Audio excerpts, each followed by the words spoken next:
Hello, and welcome to another episode of the Establish the Edge podcast. I'm your host, Mark Dankenbring, and we'll be joined today by the projections crew you know and love, Jack Miller and Ben Gretch. We are going division by division through the NFL, breaking down our season-long projections for each team across the league. Jack and I are part of the NFL projections team at Establish the Run, entering our fourth year together doing this full-time. And then Ben Gretch is our honored guest here throughout this series. You can listen to his other work and his podcast, Stealing Bananas with Sean Siegel, as well as find his writing at bengretch.substack.com. We are on to episode 5 today of this series, and we'll be going through all 4 teams in the NFC North. Has been a little bit since we've been behind the sticks here, a couple weeks since we have since recorded our last pod. Gretch, how was your 4th of July and time off here? It was great, yeah. 2 weeks to the nose, and apologies to any listeners if I sound weird. I think I have a minor sickness here, but yeah, I had some good time off. 4th of July was good. I've played in a couple golf tournaments, but I'm also pumped to get back. This is a super fun division. We were just talking about it before. I think it's my favorite division to play for fantasy this year. 3 teams I really like playing, and then the Packers. Yeah, they're kind of fun too. A lot of fantasy goodness here. Sounds like Gretch had a good time smelling the roses as well. Jack, how you doing today? I'm doing good. I feel like the past 2 weeks kind of flew by without recording these, but I'm excited to get back into it. You know, we're on the back half now. So yeah, good to be here. Absolutely. So yeah, as Gretch alluded to, this is a really fun fantasy division to talk through. And while I was preparing, I also was just noting, man, the head coaches in this division, I think, are probably, the strongest across the whole league. Some exciting play callers as well. Ben Johnson going into year 2 in Chicago. We have Kevin O'Connell with, maybe a more competent quarterback at the helm here once again. So hopefully reinvigorate the Vikings offense here. And then in Detroit, we're not starting on the Vikings. Did you guys hear this quote from O'Connell on the Dan Patrick show just the other day? No. We want to try to get back to the standard of having the quarterback position be a driving force behind us winning by doing their job, was the start of the quote. So it sounds like that was the one where Dan Patrick then said, so it's going to be Kylie then, and Chaos. And he just kind of sat in silence for 5 seconds and then laughed like a true politician. Amazing. Such an amazing quote. Yeah, JJ back to the standard of having the quarterback by doing their job. Oh, that's so good.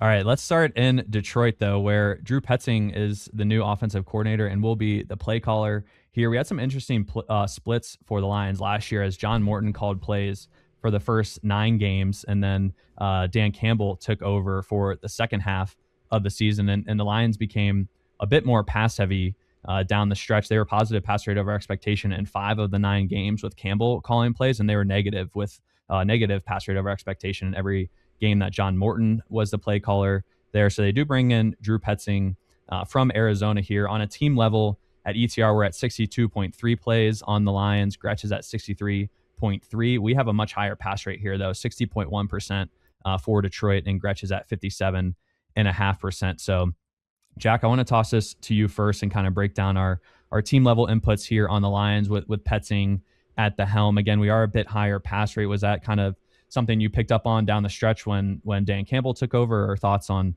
our inputs here, specifically on the pass rate for the Lions? Kind of. So we're just at algo on the Lions pass rate. Like you said, there were some splits once Dan Campbell took over. Last year, their cumulative pass rate over expectation with Campbell calling plays wasn't anything crazy because they still had 2 games with really low pass rate over expectations. They had a negative 22% PROE in week 13 and minus 16% in week 17. But they did have more games with a positive pass rate over expectation. So I think it's still fair to call it more of a pass first tilt with Campbell calling the plays. I want to bring up Ben Solak tweeted out about Drew Petzing as the offensive coordinator. He mentioned that Petzing always had really good run games relative to their talent in Arizona. They were 10th overall in rush EPA per play from 2023 to 2025 when Petzing was there, which is pretty good considering the talent they had at both running back and offensive line. The Lions were below average by EPA per play and success rate last year, despite having Gibbs and David Montgomery. So I think that having Petzing there is probably in hopes of getting the run game back to being where it was the prior 2 years. I think that it I think that with that in mind, it's possible that they do get back to being more of a run first team. But we are just at Algo. They're kind of baking in where they were over the second half of the year with the slightly past first tilt. Yeah, and part of I was really curious where you guys would be here. I started a little higher on the pass rate, although I've tended to come in a little lower than you guys overall. And we saw the pass rates come down a little last year. I think also because we've talked about this, I project fewer injuries and things. I'm projecting a more optimistic look at these offenses. And so I'm comfortable with my pass rates being a little lower. A lot of the pass heaviest teams come from teams like the Cardinals last year where things go wrong and then they just start throwing a ton. For the Lions, one of the big notes on them is that they have a pretty easy schedule, easiest schedule in the league by look-ahead lines. And because of that, my expected pass rate based on their Vegas win total is 10.5, even though they went 9-8 last year, and even though they do have some attrition at some spots, which is sort of the way that I look at the Lions is owing to them being such good drafters from that 2021 to 2023 stretch. They've had to sign all these guys to extension. So Amon-Ra is paid, and Penei Sewell and Aiden Hutchinson on the defensive side, and they had that class with Gibbs and Laporta and Jack Campbell and Brian Branch, and they had 2 firsts and 2 seconds. And I think Campbell's the only one that signed out of that group. But like Jameson Williams has signed his extension too. Like those guys have all been. I think everyone I just named was drafted between 2021 and 2023. Like they did really, really well in that stretch. And then when you draft that well and you have to extend these guys, that's part of why these guys weren't able to. They moved on from Montgomery, weren't able to retain even like some key role players like Khalif Raymond, and they bring in some really cheap replacements with the veterans that they added. In some spots, like Pacheco's contract is very cheap, and Tyler Conklin's a tight end they brought in for some depth, very cheap contract. It's a similar issue, I think, a little bit along the offensive line, and so that was part of some of their issues last year. But I do think Sewell and some other things, their line could be okay. Having said all of that, the market knows this stuff, or Vegas knows this stuff. They still have the 10.5 Vegas win over under, so like that's how easy the schedule projects to be. And so my expected pass rate based on my just like linear model is 58.7%. I have it in like 1.2% negative PROE. If you look at Petzing in Arizona, first year they were like negative 6% almost, 5.8 is what I have. And then in 2024, 2.4. Last year, plus 4%. 2024 was negative 2.4. And then last year, plus 4. So it jumped around. It was very run heavy with Kyler. Last year with Jacoby Brissett, very different. You could argue that Brissett is a more similar quarterback to Jared Goff, immobile pocket passer.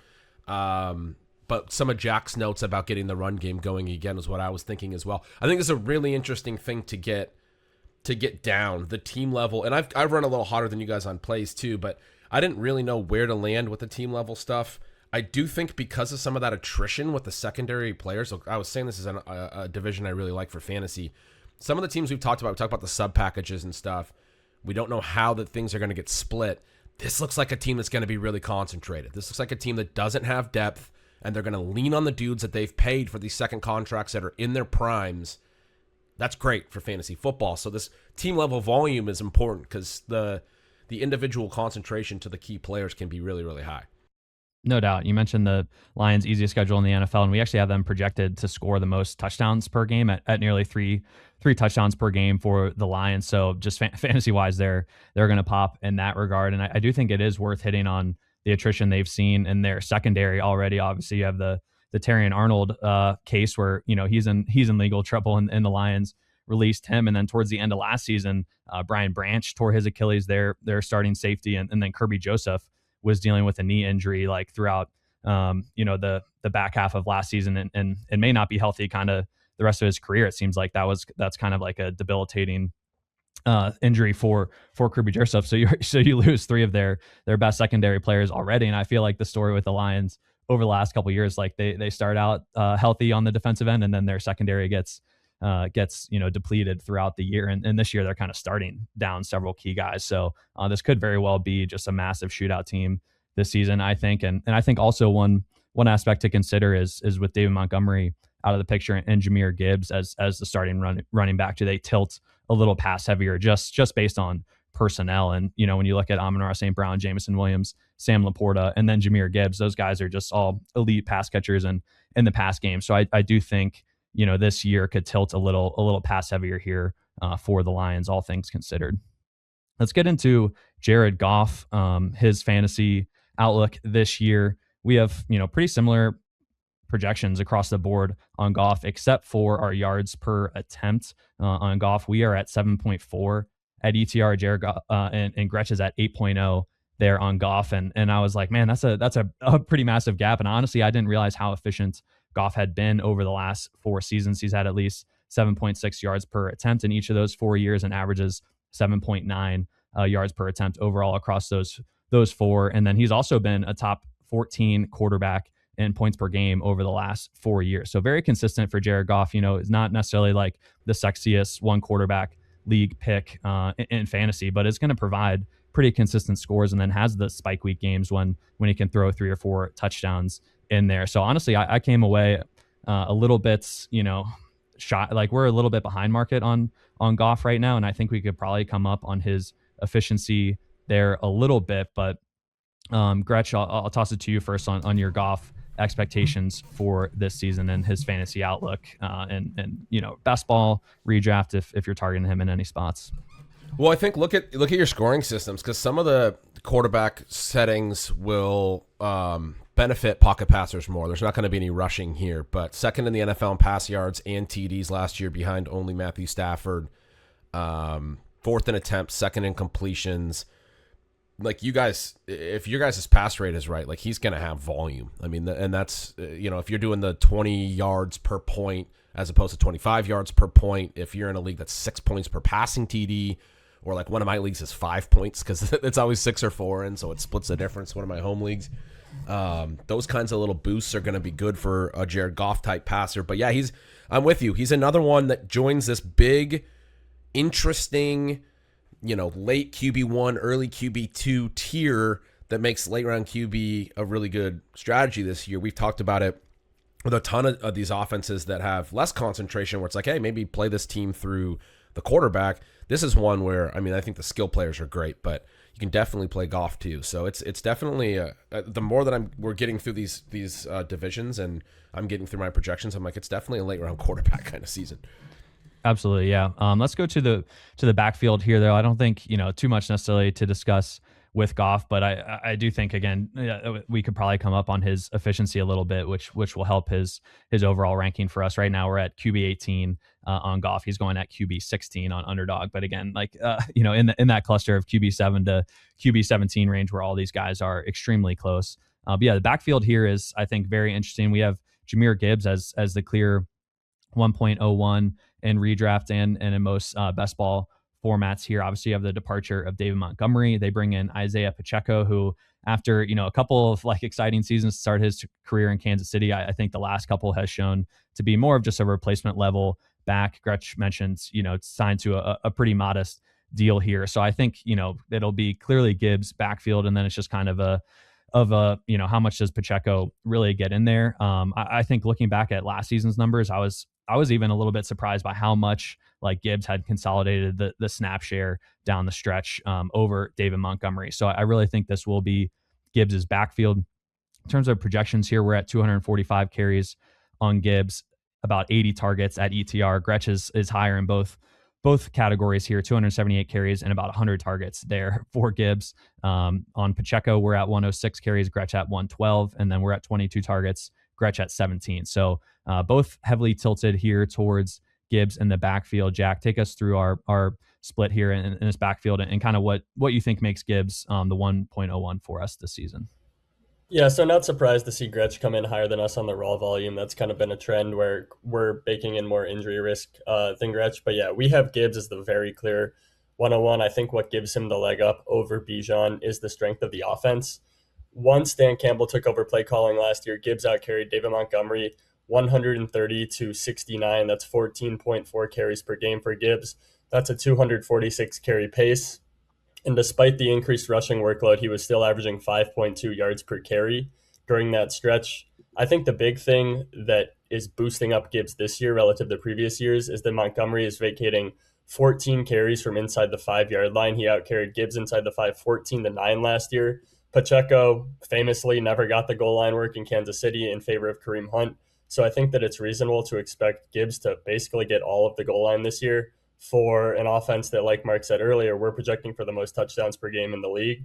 When you combine that with the receiving work, we kind of just get Gibbs as the pretty clear 101. The running back depth here is very poor. Pacheco's on a 1-year, $1.8 million deal. Sione Vaki has 7 career carries. Jacob Saylor's RB4 has 2 career carries. So I think it's going to be all Gibbs, and getting the goal line in such an elite offense is such a big boost to his value.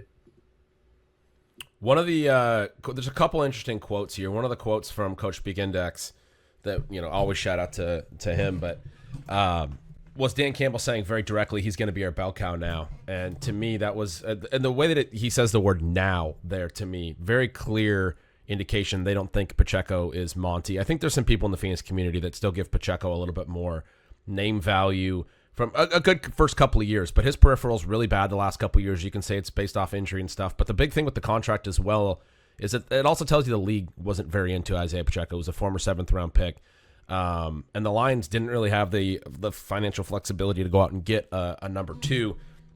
They think Pacheco is not David Montgomery, and yet you noted last year they wanted to get Gibbs on the field more at the expense of Montgomery, which was not something that I don't think it was necessarily a knock on Montgomery. When you listen to the quotes throughout the year and those things from Campbell, they really liked David Montgomery. One of the things that they did last year that was really interesting is, like, in garbage time, they would get David Montgomery more work. It was almost like they were trying to appease him.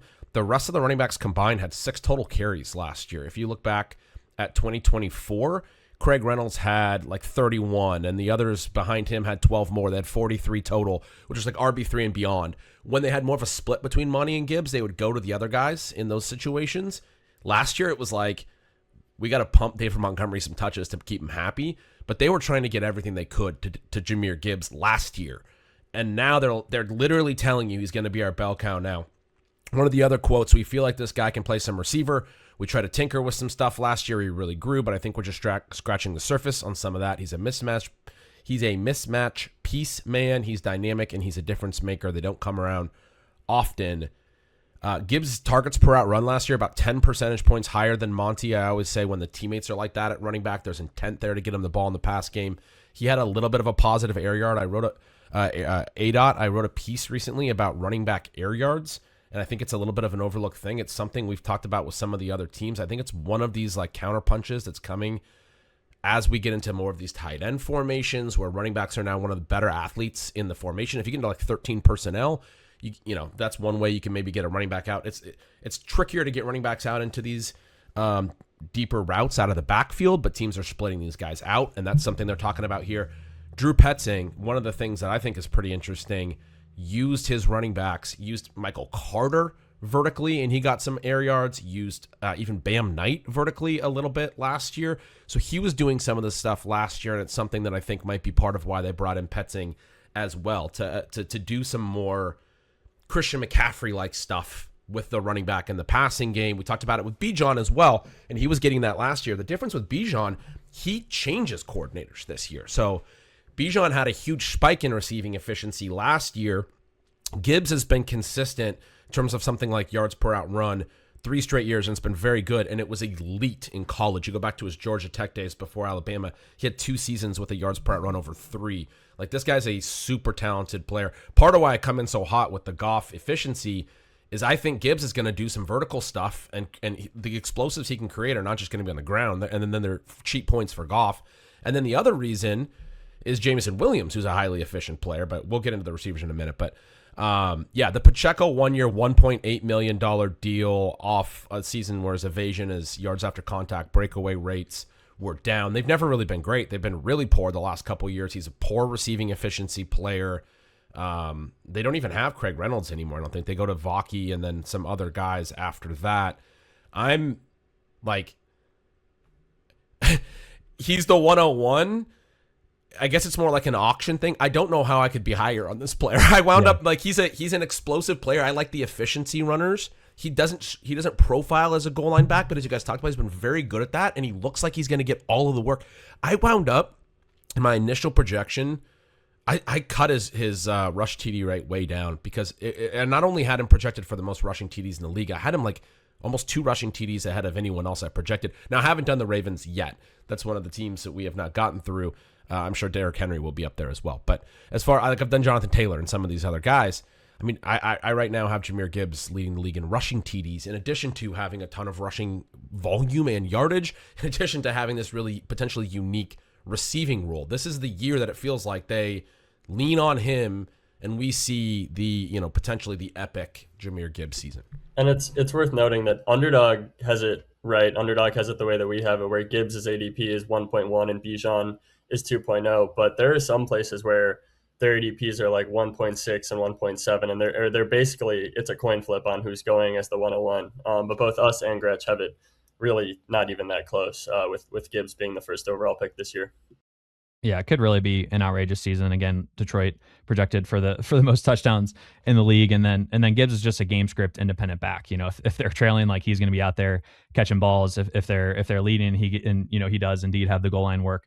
A 15 to 20 touchdown season is certainly on the table here for Gibbs. So I think it's really hard to poke many holes there. I am interested to see where Brandon Thorne comes in on their offensive line ranking for us, because that has been a staple, like top 5 line for the last few years there for Detroit. And now you have some attrition and just moving pieces there. You have Penei Sewell moving over to left tackle from where he's been an all-pro right tackle in his NFL career. Maybe a slight adjustment period there, but they have lost some talent with Taylor Decker retiring at left tackle there, and just some moving pieces, no longer Frank Ragnow in the middle of the line there for the Lions. So that's maybe the only hole to poke, but for the most part, it could, again, be a pretty monster season there for Jahmyr Gibbs. All right, let's transition over to the wide receiver room here, which as always headlined by Amon-Ra St. Brown. He was second among all NFL wide receivers last year with a 34% target per out run. We also have Jameson Williams here as the clear wide receiver 2, and then Isaac Tesla entering his sophomore season as a wide receiver 3. In terms of projections, we're at 143 targets on Amon-Ra. Gretch is at 160. We're at 93 targets on Jameson Williams. Gretch is at 112. And then on Tesla, we're at 52 targets, and Gretch is at 46. So I'm a little bit worried that we're higher on Tesla here, because when I was researching this, Tesla's target earning last year was pretty horrendous. He was out of 141 players who ran at least 250 routes last year. He finished 140th in targets per route run at only 10%. And that number only went up to 11% with Sam Laporta off the field. So just did not earn targets in this offense last year. So I'm a little skeptical of him making kind of a year 2 leap here, and really think things will condense around Amon-Ra and Jameson Williams. And then we can almost loop Sam Laporta into this conversation as well, because we are a little bit hotter than Gretch on Laporta. We're at 88 targets. Gretch is at 82 there. So a little bit of I feel like on previous teams, we've been pretty in sync on how we've had, the targets distributed here. So this team quite a bit different. But Jack, take us through our wide receiver room here and your thoughts on, we'll start at Amon-Ra up top, who's been one of the most consistent fantasy wide receivers over the last few seasons. Yeah, I mean, Amon-Ra has been the definition of dependability and consistency at the wide receiver position. He has 106 plus catches in 4 straight seasons. I think he's played 16 plus games every year of his career. So kind of just penciling him in for the same role he's been in the past few seasons. JMO has averaged at least 11 yards per target in 2 straight years. His target per out run actually went down slightly from 0.20 in 2024 to 0.19 last year, although it did pick up over the second half of the season. And I think it was really good to see that in the one game Amon-Ra St. Brown left early, Laporta was also out that game. JMO had a 37% target share, so we did see some flashes of contingent upside if Amon-Ra ever does miss significant time. Tesla, I think you kind of hit the nail on the head. He was viewed as an athletic freak, but maybe not the greatest wide receiver prospect coming out of college. He was significantly outproduced by Andrew Armstrong during his final year at Arkansas. Armstrong was an undrafted free agent. I think this year, I think he might still be on the Chiefs roster technically, but doesn't seem like he's actually going to make the final 53. He was at zero point 0.1 targets per out run, 0.89 yards per out run. He is the clear wide receiver 3 this year with Khalif Raymond gone, but I think, like you said, significant questions about his target earning. And if Amon-Ra or JMO or Laporta does miss time, I think it would condense further around those 3 plus Gibbs rather than Tesla sliding into like a big volume role, just because he hasn't proven the ability to do that yet. Yeah, and you mentioned on Jameson Williams, he's been at 11.0 yards per target the last 2 seasons. We're at 9.3 yards per target on JMO this year. Gretch is up at 9.8. This is, a spot we've seen a few times, and like Alec Pierce comes to mind, of guys that have just ripped off these really high yards per target. That's kind of hard for us to get to, year over year in projections, but maybe JMO is a spot that we come up on, and that'll and change, help our Goff yards per attempt as well, since our pass catcher efficiency flows back to the quarterback. But yeah, Amon-Ra is unbelievable. He's been the wide receiver 4 and half PPR points per game each of the last 3 years. I feel like people think he only really has like strong upside or first round value in PPR leagues, but I think he's clearly proven otherwise, that he's just a absolute beast in all forms of fantasy. Last year he led the NFL in red zone targets, was second in targets inside the 10, only behind Devontae Adams. He was second in red zone targets in 2024, sixth in 2023, and ninth in 2022. So, top 10 in red zone targets each of the last 4 years. That role, I don't think is going anywhere.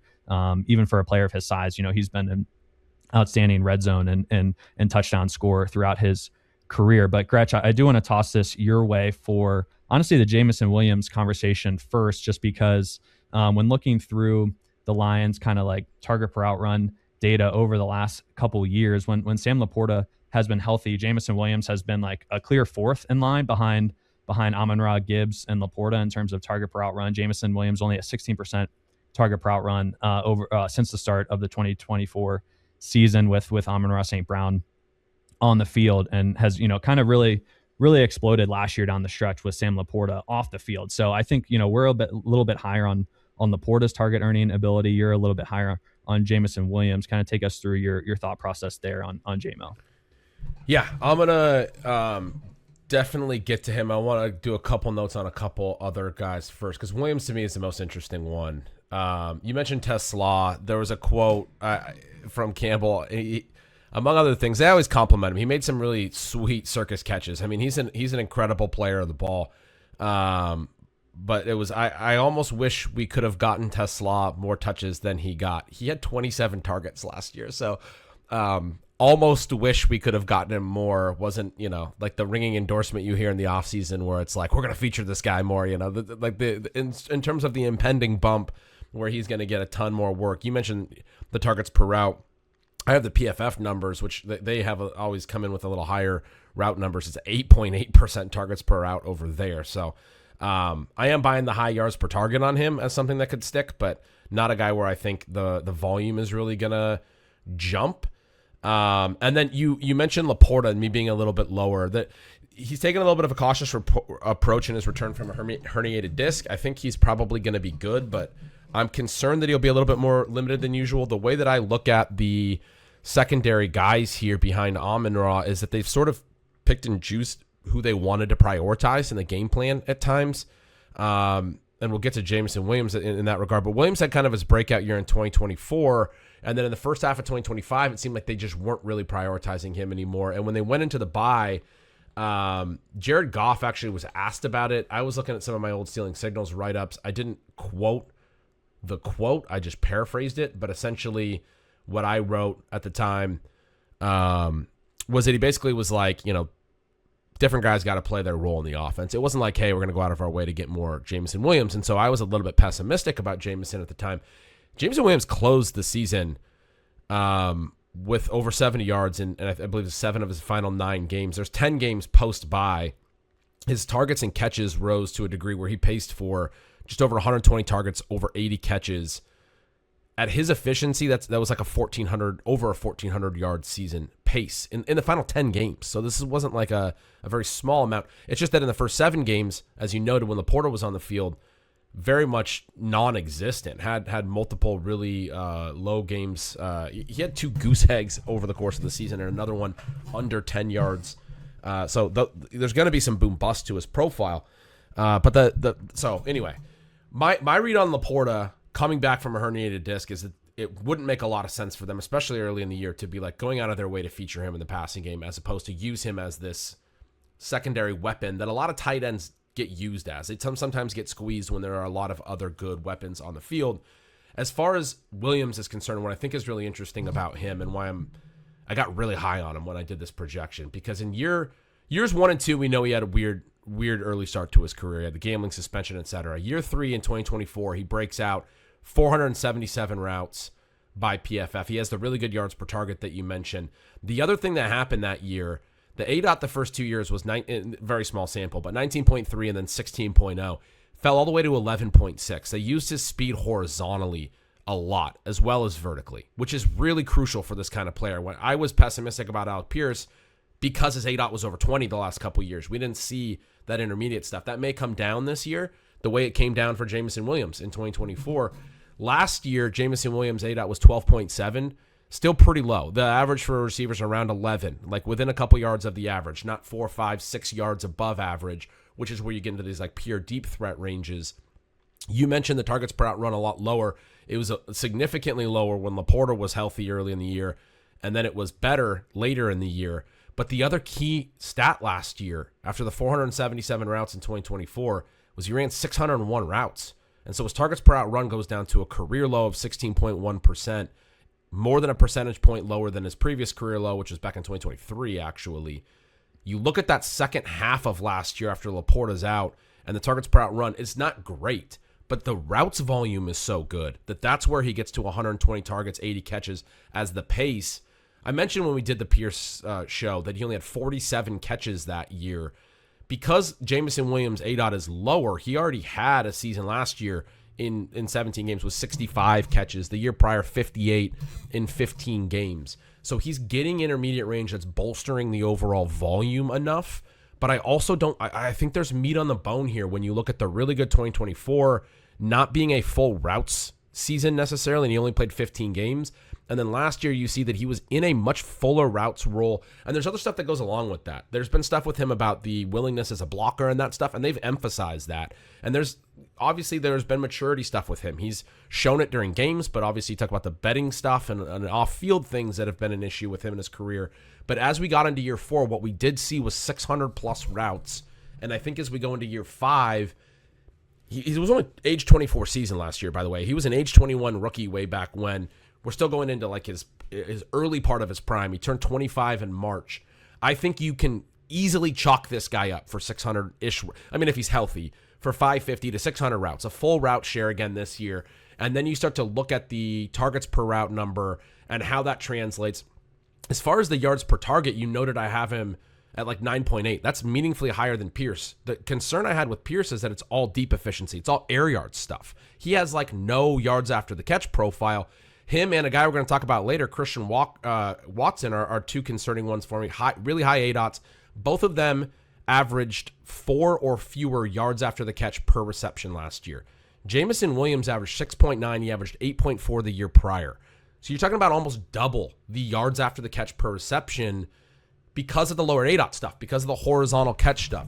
This is another highly efficient, high yards per target guy, but because he does it both as a vertical target and on underneath catch and run stuff, and he has actually really good evasion numbers too. I mean, not elite, but he can make guys miss in space as well. This is more like the Deshaun Jackson profile that I remember from back in the day, that guy posted yards per targets that were through the roof every year, and it wasn't just deep volume. It was deep volume plus yak. It's something I emphasized.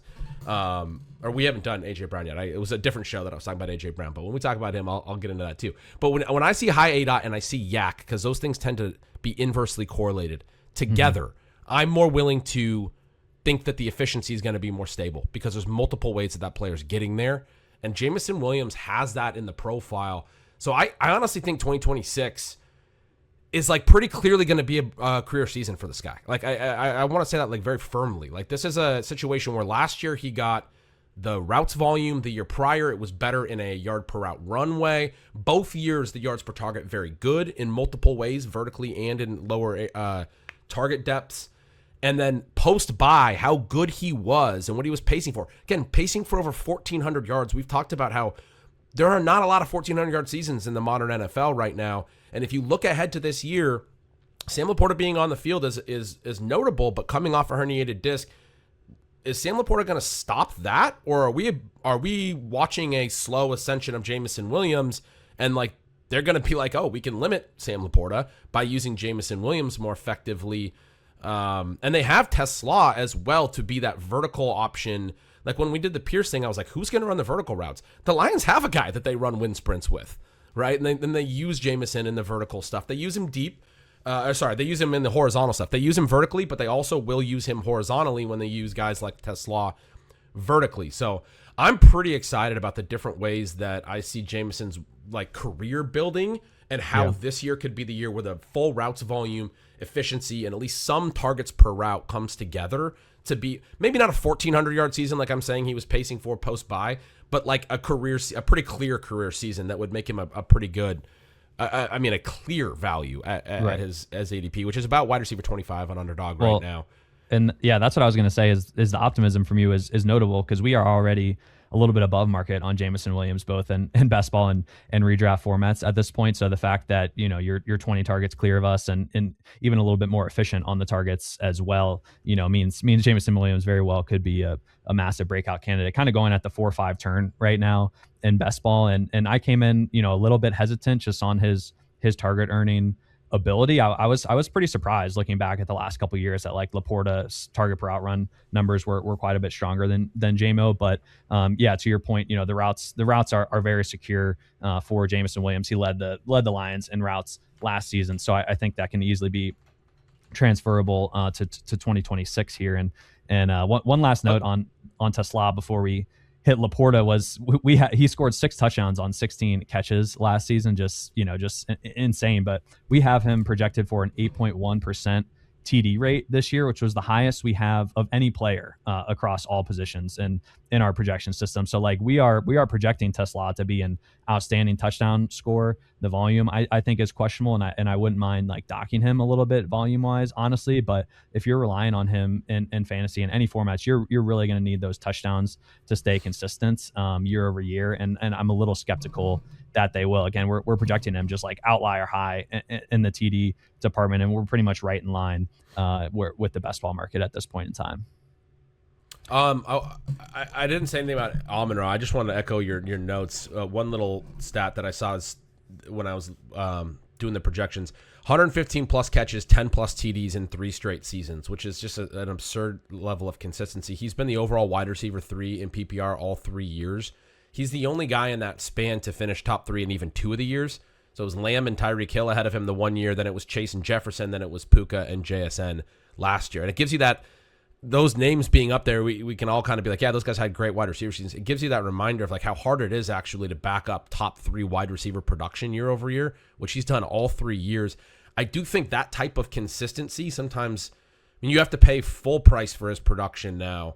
There's probably not a ton of meat left on the bone. I'm not betting against Amon-Ra St. Brown, but one of the things I think I tend to play in a way that I think consistency gets overvalued a little bit in fantasy football because things shift so dramatically year over year. But man, he's as consistent as it comes. He's just incredible, and it's going to be concentrated there again.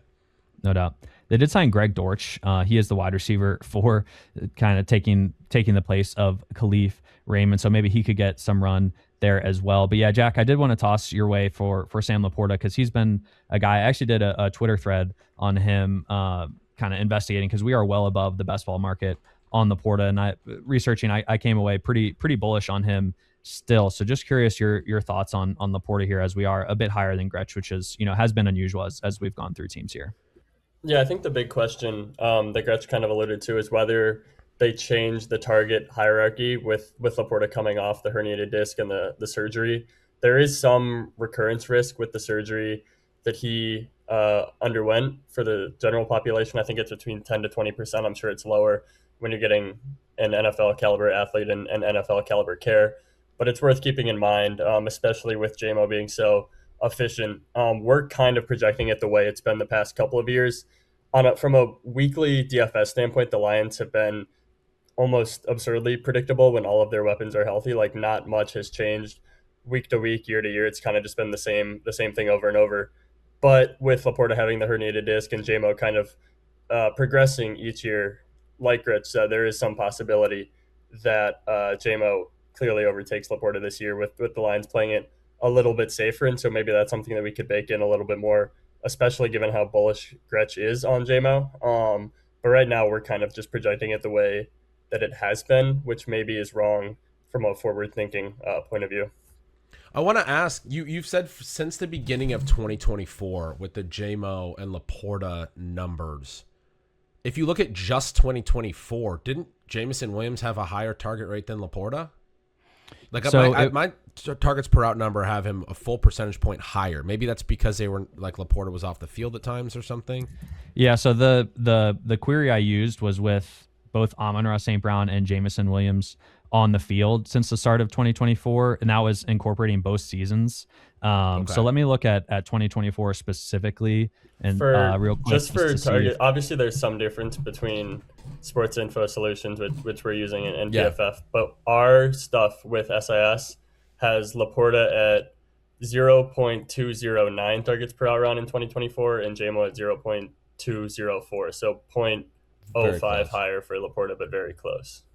Got it. It actually had Laporta higher. Got it. Yeah, the PFF numbers have Jameson Williams as a higher targets per out, but it's the difference in route classification certainly, and Laporta probably getting routes that were like blocking and not actual routes, which is what you guys are seeing, which makes sense.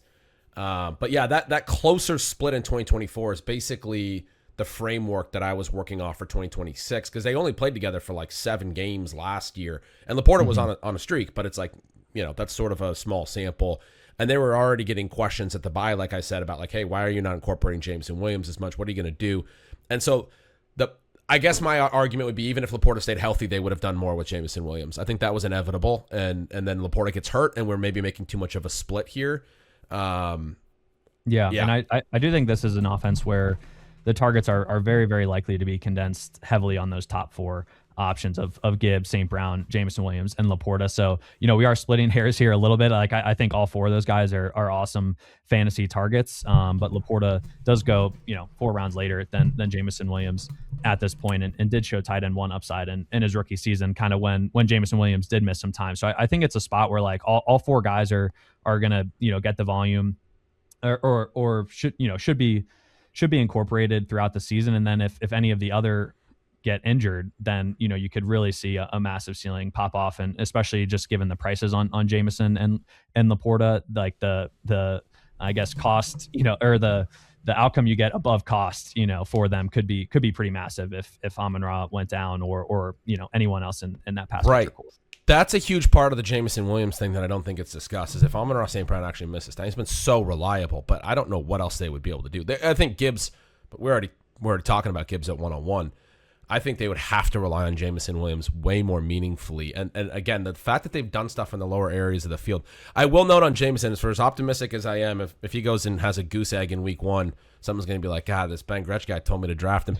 He's very boom bust. You got to be willing to, maybe you think that's better in best ball. I don't mind playing that in redraft because I'm really about the upside element of it, and I don't mind the fact that guys will sometimes get a goose egg for you. Again, that 1,400-yard pace in the final 10 games that I mentioned, that one actually did include one of his goose eggs from last year. It's 0 yards in those 10 games, and still in the other 9 was on enough to make a 10-game 1,400-yard pace, if that makes sense. So you get the booms that come with the bus. That's where over the last couple of years, his production and his explosive plays, if the yards per target are high, they reward you. But he did have 3 games last year, 10 or fewer yards, including 2 full-on goose eggs. So you're going to have some of that. I think with the contingent upside, we have seen it play out like this in practice. There was the Week 13 game where Amon-Ra left early. Laporta was also out, and JMO had a 37% target share. Tesla, I think, in that game was over 80. Yeah, he ran around on 84% of dropbacks and only had an 8% target share. Tom Kennedy was at 15% in that game. So we have seen it play out where Amon-Ra's out, Laporta's out. JMO gets almost 40% of targets, and Tesla, despite being on the field a bunch, running a bunch of routes, just doesn't have the ability to earn targets. 100%. All right, let's head to the Minnesota Vikings here. Head coach and play caller Kevin O'Connell remains at the helm here. In terms of team level projections at ETR, we're at 61.6 plays on the Vikings. Gretch is at 62.4. We are pretty even on the pass rate here. ETR at 62.1%, Gretch at 61.4%. 0.5%. So once again, mostly in lockstep for the Vikings play calling. Again, Kevin O'Connell kind of with Gretch, tossing out that quote early on. We have some actual quarterback play to rely on this season. Just some team notes for the Vikings last year. They had a 60.8% pass rate, which was 14th, despite JJ McCarthy, being the quarterback for a majority of the season. In 2024, they had a plus 3.5% pass rate over expectation, which was the third highest in the NFL. In 2023, they were plus 2.3% as well, which was sixth highest in the NFL. So we've kind of seen, the few years before that with Darnold and then Cousins that, they were, league leader in pass rate over expectation. I do think we could potentially get back to that a little bit here with Kyler Murray and Pat Thorman dropped his pace column in our time off here. And he mentioned that, Kyler Murray kind of had his best seasons in Arizona when Cliff Kingsbury was at the helm and had some elevated pace. And that's something we've talked about with, could be a league-wide trend this year to kind of help offenses dictate what the defensive structure is, and that's increasing the pace. So I think the Vikings here, if you throw out last season quite a bit, this could be a high pass rate, decent paced team here for Minnesota. So that's pretty exciting. But Jack, take us through our team level inputs on the Vikings. And it is hard. We mentioned this, I think, with the Raiders and some other teams, like to disassociate from last season is kind of tough. So take us through, our team level inputs here on the Vikings. Yeah, I think you mostly nailed it with the pass rate potentially coming back up this year. They were top 6 in PROE in both 2023 and 2024, and then dipped way down last year. And they dipped down right away. In week 1, they had a negative 7% pass rate over expectation. I think O'Connell kind of knew that McCarthy wasn't it. They actually had a positive PROE in 4 of 5 Carson Wentz starts. It's just that they had a bunch of games with McCarthy and with Max Brosmer that are really dragging down the seasonal pass rate over expectation. I think with a competent quarterback in Kyler this year, they could jump back up. So we have Minnesota's pass rate bumped up from our algo. We're a little bit higher than Gretch actually, but pretty much in line. And Gretch has mentioned being systemically lower on the pass rates, just expecting health. So I think that we're kind of in line here, expecting the pass rate to come back up here.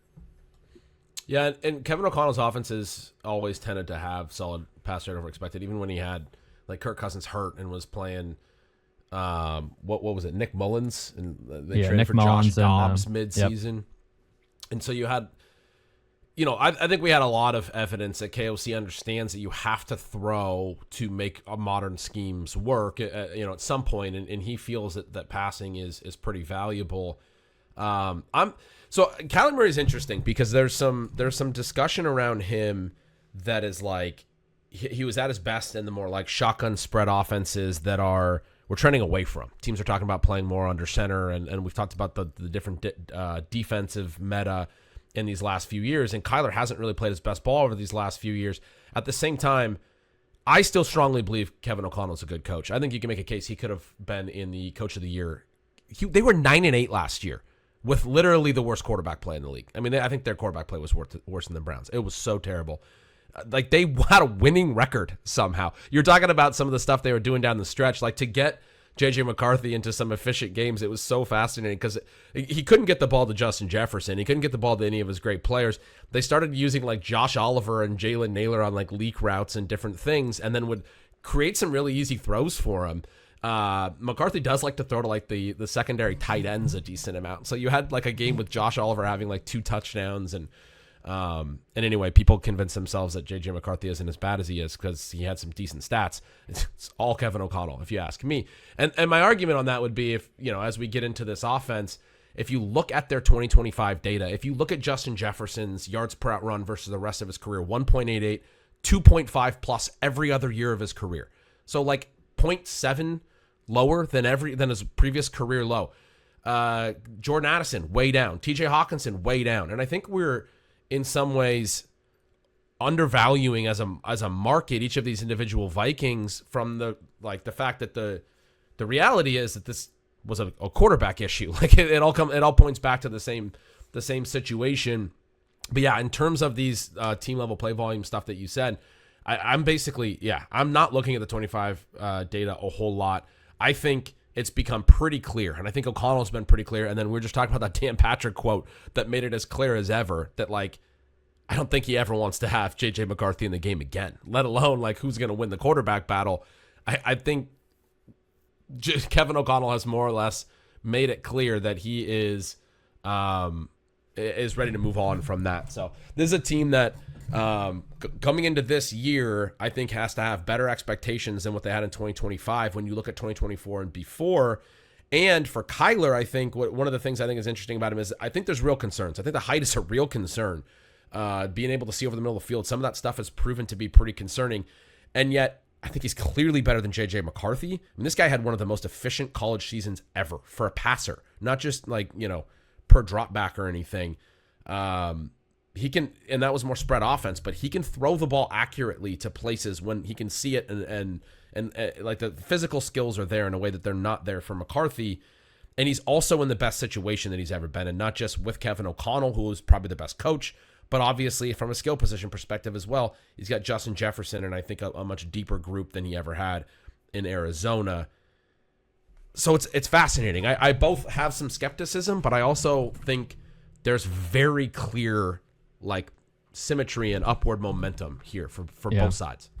Well, I think one of my concerns here for Kyler and the Vikings offense and in general is he's only played a full season once in the last 5 years. So I don't know if he's necessarily injury prone, per se, or if this year he could stay healthy. But I am a little bit concerned that if he misses a game that, JJ McCarthy is going to start, just given his first round pedigree, even though, Kevin O'Connell doesn't seem interested in playing him. I'm not sure who the other option would be at this point in time. So I am a little bit worried of like completely tossing out last year's metrics just based on, if Kyler goes down and JJ's back in there, then man, I think it could be pretty rough once again. So I do think that risk is on the table a little bit. Hey, thanks for ruining my Monday. Yeah. And we've just we haven't seen Kyler be much of a passing centric like fantasy performer throughout his career. His career high in touchdowns is 26, which is actually right where you have him projected. Gretch, you have 26 touchdowns for Kyler. We're at 24. We're a little bit lower on the completion rate for him as well at 63%. You're up at 66%. And just looking, he's at 67% in his career. So that's probably a spot we could come up a little bit as well. And I know like probably a lot, most of our catch rates for the receivers are algorithm driven, and that's all going to be cratered by McCarthy's starts from last season. So that might be a spot we can come up on there. But looking at Kyler's rushing contributions throughout his career, he's averaged 5.9 fantasy points per game just from rushing output. He's averaged 37 rushing yards per game in his career, and then has scored a touchdown roughly every 3 games there. So his rushing output has been extremely strong. Again, I'm a little bit concerned that, in his age 29 season, having battled injuries much of the last, handful of years, that he just won't stay healthy for all 17. But I think when he's out there and starting, like his he clearly has QB1 or, overall, top 10 quarterback upside week in and week out.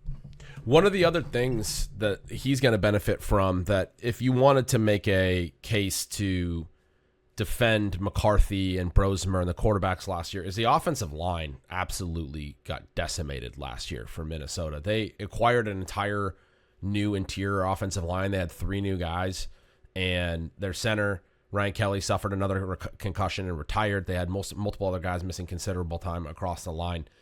There's from the line stuff that I've looked at, there seems to be optimism that the line play can be like average to above average this year, which is like they were very, very low on the other end of the spectrum last year. So that would be a huge improvement as well.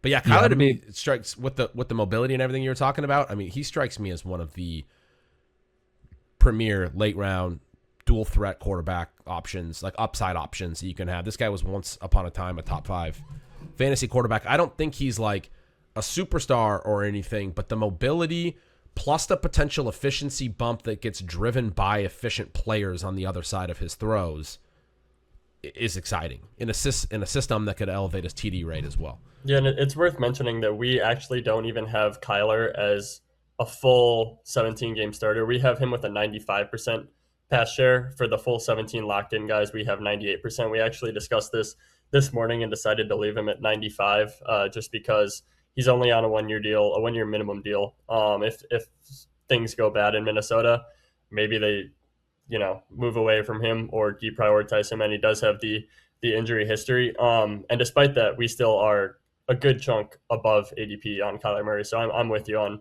liking Kyler at his current price.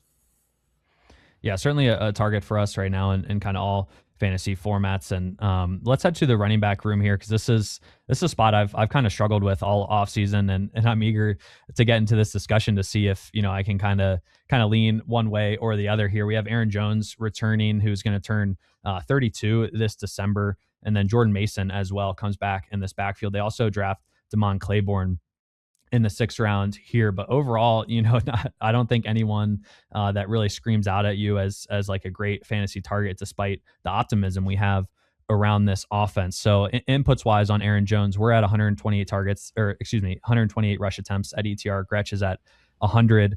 On Jordan Mason, we're at 151, and Gretch is at 172 in rush attempts. So, pretty even gap there in terms of like we're higher on Jones right now and lower on Mason by about the same. And then in terms of Damon Claiborne, we're at 57 rush attempts. Gretch is at 72 there. Target wise, we have Aaron Jones leading this backfield at 43 targets. Gretch is at 37 on him. Jordan Mason, we're about even, right around 20 targets apiece. And then Gretch is quite a bit higher on Damon Claiborne in the passing game. He has him at 28 targets, and we're at 13 there. So Gretch, I'm curious your thoughts on the split in this backfield. I mentioned personally, I don't have a guy I'm super eager to target right now, and wondering if like Damon Claiborne is a good last round dart throw at this point in time. What's your read on this Vikings backfield heading into 2026? So Aaron Jones might just be done. You guys will have to tell me about the like contract stuff, but isn't he basically only back on the team because he like took a restructure or something? He did restructure, yeah. Mm-hmm. Okay. And it was kind of just to keep him on the team. So he's 31. He'll turn 32 in December. Love the guy. Great fantasy player for his whole career. But we're at that point when you talk about a speed back. His missed tackles forced per touch was down to 0.094 last year. The year prior was a career low for him at 0.161. Or excuse me, taking out his rookie season, I believe, is the way to say that. But even still, he like basically cut that in half from 2024 to 2025. In his prime, it was like 0.2 to 0.22. We're down at 0.09 last year. Yards after contact per attempt, career low last year. Breakaway run rate has been gone for multiple years now. He's going to play, I think, probably. I don't think like Claiborne's going to immediately step into this or anything. But going into last year when they acquired Jordan Mason, Kevin O'Connell had a bunch of quotes about liking the complementary aspect of the two players. One is kind of an outside speed player and one is an interior rusher. And I think he kind of sees those as two different things. So I actually wound up really excited about Jordan Mason because Claiborne is like the Aaron Jones mold. He's the speedster, the outside guy. There's some comps to like Devon Achane. He does not have the Devon Achane profile quite to the level of like Devon Achane's evasion rate and stuff coming out of college and the prospect profile. But he did get decent work in terms of like actual volume for a smaller back. And where's he from? Georgia Tech. He came out of the SEC or Wake Forest, whichever one of those. Yeah, Wake Forest. Yeah, I always get those two gold. It's a color scheme that gets me every time. But he's a speedster. He had good breakaway run rates, and he's a smaller but very fast guy. I think they basically drafted him in like thinking of him in that mold of Aaron Jones's role. And I do think it means that Jordan Mason probably has a pretty good handle on the bulk of the interior rushing, right? Like I don't think it's going to be there for Aaron Jones. I don't think it's going to be there for Claiborne right away. I think it's fascinating that Mason played 63% of the team snaps across the first 6 games and then was at 30.7% after that. Like I'm saying Aaron Jones is done, and yet Aaron Jones was banged up and then came back and is the guy who completely stepped on Jordan Mason's playing time. They use him in different roles, but there's still going to be a lean one way or the other in terms of overall usage, and it went way more Jones's way down the stretch. Now Mason had some injury stuff in there as well. And so I'm not sure really what to think of the Mason thing, but I think the way that I'm sort of playing this is like I want to fade Aaron Jones in his age 32 season, basically. I don't think it's there anymore. I don't think the peripherals are there anymore. I don't even think, like his yards per carry was 4.2. In his prime, he was a 5.5 guy. But even more recently, he's never been as low as 4.2 yards per carry. He can still get into space and run. Like 4.2 is not bad by any means. But like his yards per target were at a career low as well. Again, everything other than his rookie year, way down at 4.7 yards per target. Some of that's on the catch rate side, but Like his yak per reception was down from, like, I'm looking at all of his like yardage efficiency across the board is down, which is, it supports the peripherals as well. Just doesn't look like a guy who has much more than, I think he still has straight line speed, but it's like if you can scheme him into space, he's going to be able to run. And I think he may have some explosive plays early in the year. But the other part of it is I don't want to be like, I'm not inclined to project like draft a guy that I think has super fragile volume, because like from a health perspective, I think he does probably have the inside track to work early in the season and being even maybe the lead back based on what happened at the end of last year. But it just seems to me as the season progresses, you're probably going to see more Mason, and then I think you're going to see some Damon Claiborne later in the year. And that the reason with the receiving stuff is Mason's not a big receiver. They use Jones in the passing game. It's like Claiborne's going to take some of that over time. Yeah, last year Jones and Mason played about 10 games together. And those 10 games, Jones had 93 carries, Mason 83, but really separated in the passing game. Jones 35 targets and Jordan Mason only 8. So, pretty massive tilt there towards the receiving game for Jones. But the splits are all kind of tricky. If you like, even starting the year last year, Mason had 24 rush attempts in the first 2 games. Aaron Jones only had 13 before he got injured. And then Gretch, you mentioned, Jones kind of separated down the stretch. So it's kind of hard to know exactly what Kevin O'Connell was going for there in the split. But yeah, Jack, this is a spot we've moved some more volume to Jordan Mason recently. I'm curious your thoughts on the split here, and if you're leaning one way or the other, because in underdog right now, these guys essentially have the same ADP at 118. So it really is a toss up between the two here. Yeah, we recently moved a little bit because there was a quote from Matthew Collar. I believe it was Zane Didnani. I'm sorry if I butchered the name, who tweeted it out. But Matthew Collar, Vikings insider, said basically that he said this is Jordan Mason's backfield and Aaron Jones is mainly going to be a pass down guy. That's kind of, I guess, a mix of maybe speculation and an informed guess, but it makes sense given what Gretch said and what we saw from Mason versus Jones last year. Mason was at 4.8 yards per carry, 1.02 rush yards over expected per attempt. Those are really impressive numbers given the state of the Vikings offense.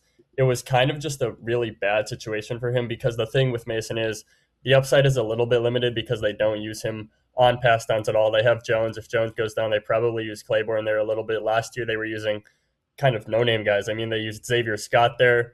They used Ty Chandler at the end of the year in that role a little bit. They were using CJ Ham on third downs, the fullback. So I don't think that he has 3-down upside, but from a pure rushing standpoint, he's been really efficient every year of his career, even in a bad situation last year. So I do think that with Jones getting older, having an injury history, and kind of having a decline in efficiency, it makes sense to expect more Mason this year. So I kind of think that we moved a little bit off of that Collar quote. I think that seeing Gretch's projection, we might want to move a little bit more because I do kind of think Mason is the guy that I would prefer talking through this. Yeah, as I hear you say all of that, I didn't know that quote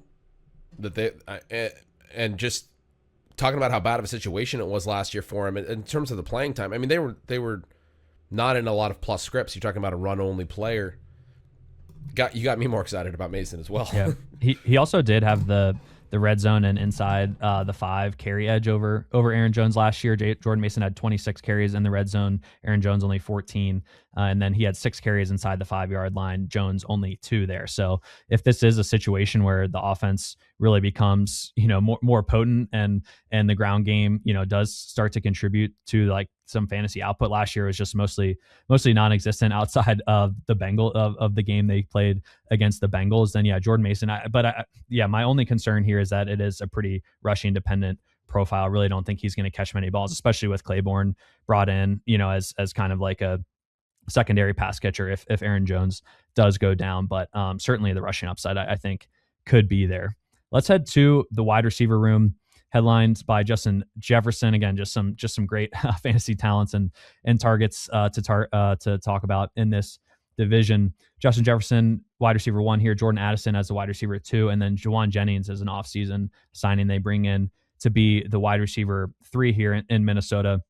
In terms of our inputs for these 3 receivers, on Justin Jefferson, we're at 144 targets. Gretch is at 159. We're at 93 targets on Jordan Addison. Gretch at 102. And then on Juwan Jennings, we're at 69 targets. Gretch is at 54. So we are quite a bit higher on Juwan Jennings there. And then if you kind of tick all the way down to TJ Hawkinson, we can loop him in to this as well. We're at 67 targets on Hawk, and Gretch is at 91. So we have a lot more going to the wide receiver 3 and Juwan Jennings specifically here. And then Hawkinson, Gretch is quite a bit further ahead on. So Gretch, I don't know if you want to talk about that right away, and then we can kind of get into the more exciting targets in this wide receiver room, but curious your thoughts on that split specifically. Yeah, so I had a note that my target share projection, I did it as a pretty straightforward, like Jefferson is a 1, Addison and Hawkinson is a 2-3, and Jennings is like a solid 4. You guys kind of have it more as like Jefferson the 1, Addison probably the 2, and then Hawkinson, Jennings sort of on par as like the co-3-4. And I just think it's sort of like how you see that hierarchy. For me, I've thought the market was really low on Hawkinson all offseason. He's been really good under Kevin O'Connell. He got hurt. He had to come back from the injury, and then he's dealt with last year, J.J. McCarthy. And so the numbers have been declining, but he's not like at an age where he can't be productive anymore. This is still, so I sometimes talk about the long view, and I think about this concept of like going all the way back to a player's like collegiate profile and everything. This guy was once upon a time the 8th overall pick, like an elite tight end prospect, and he's had very productive seasons at the NFL level. Just turned 29 on July 3rd of this summer. We're recording on July 13th, just a few days ago.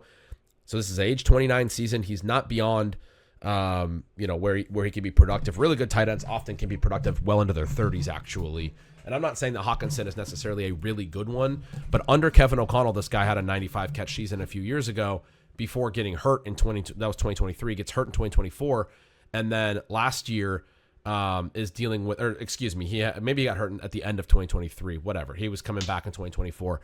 Last year he had the J.J. McCarthy impact, and he has the lowest yards per out run of his entire career. The concern there is the targets per out run went way down. So like when we talk about Justin Jefferson, the targets per out run were still fine. The ball in hand stuff that I was emphasizing with Jameson Williams that I think is really important for player efficiency, still great. Justin Jefferson, when he caught passes, was making plays after the catch like he's always done in his career.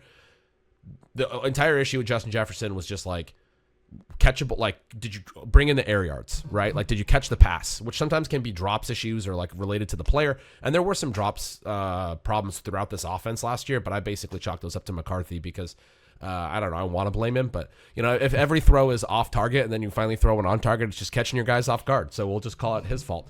But no, Jefferson had a great year in terms of creating separation, getting open, and in ball in hand and after the catch. And then, like, if you watch the games, you saw this stuff. Like, Jefferson's running open on an out pattern, and the throw comes to his feet, and he picks it up off a skip and throws the ball, and he's just, like, furious that he can't get an on-target throw, and he's wide open that's 12 yards down the field. That happened more often than it should have happened in an NFL game or an NFL season. I believe that happened for basically everybody in the offense, and including somewhat for Hawkinson, and I think people are looking at the massively declining yards per out run for Hawkinson and seeing a player that is on the back end of his career. And like I said, I don't necessarily see that. This is a guy, he's been around a long time, but he was a young prospect, a really good prospect once upon a time, and has now played through a long career, but is only 29 and is somebody I think could still be productive, probably. And then you asked about Jennings. Sorry, I'm off on the wrong long view. The Juwan Jennings long view is the other contrast of this, which is that he had never really been that big of a prospect. He had never been that big of a producer until he had the monster 2024 season. And that was awesome. I was into him last year. The targets per out run spiked. I thought it was going to continue to be good. Everything went back in 2025 to everything he had been prior. He goes down to a 1.39 yards per out run. His previous seasons before 2024, 1.15, 1.37, 1.41, all in that like 1.1 to 1.5 range. 2024, he was at 2.26. I mean, he's like a full yard better for one, glorious season. And then he goes back down the other direction. He sits in free agency. He signs a low 1-year deal. He's also 29. He also just turned 29. He's basically the same age as Hawkinson. I think people would guess Hawkinson's like 4 years older or 2 to 3 years older at minimum. This is a guy who San Francisco decided they did not want to they did not want back, and probably could have had him back. But again, a cheap 1-year deal after he sat unsigned for quite a while. So I don't see him as a guy. For a long time, free agents who changed teams had a hard time hitting on the new team and new offenses. We've seen some more of that with some elite guys or some better examples of guys being able to integrate quickly. But I do think this is, and there's similar offenses, But I do think this is a situation where, like, part of the reason they brought in Jennings as well is he's always been renowned for being a run blocker and doing some of those things at the wide receiver position. I see him as like a clear ancillary. God, I always say that word wrong. Ancillary piece in the passing game that is going to be, helping out in the run blocking game and sort of the fourth guy. And then tied into that is me having a little bit of optimism about TJ Hawkinson, but sort of where you see those two guys, and probably Addison to a degree, is going to depend on, I think the difference in our target rates on those guys. Yeah, I think there's a lot to talk through here, just given how last year went and just kind of the off career norms that we saw from Jefferson and Addison and Hawkinson for that matter. And then Juwan Jennings too, last year was utilized a lot different in San Francisco than he was prior in his career. Last year, he was a 70% out wide receiver, 30% in the slot. Heading into last season, he was like 55% in the slot. So majority, big slot player. And so I am a little interested in how Kevin O'Connell utilizes him. And Gretch, you mentioned like his blocking ability and kind of, I'm like a little skeptical I'm a little concerned that he could maybe take away some snaps from Jordan Addison in two wide receiver sets just to add that blocking ability on the field. And again, he did, play more out wide last year. I don't think there's a super high chance that would happen, but just kind of going through the splits, I was thinking, oh, maybe that's more of a possibility than I was initially giving it credit for there.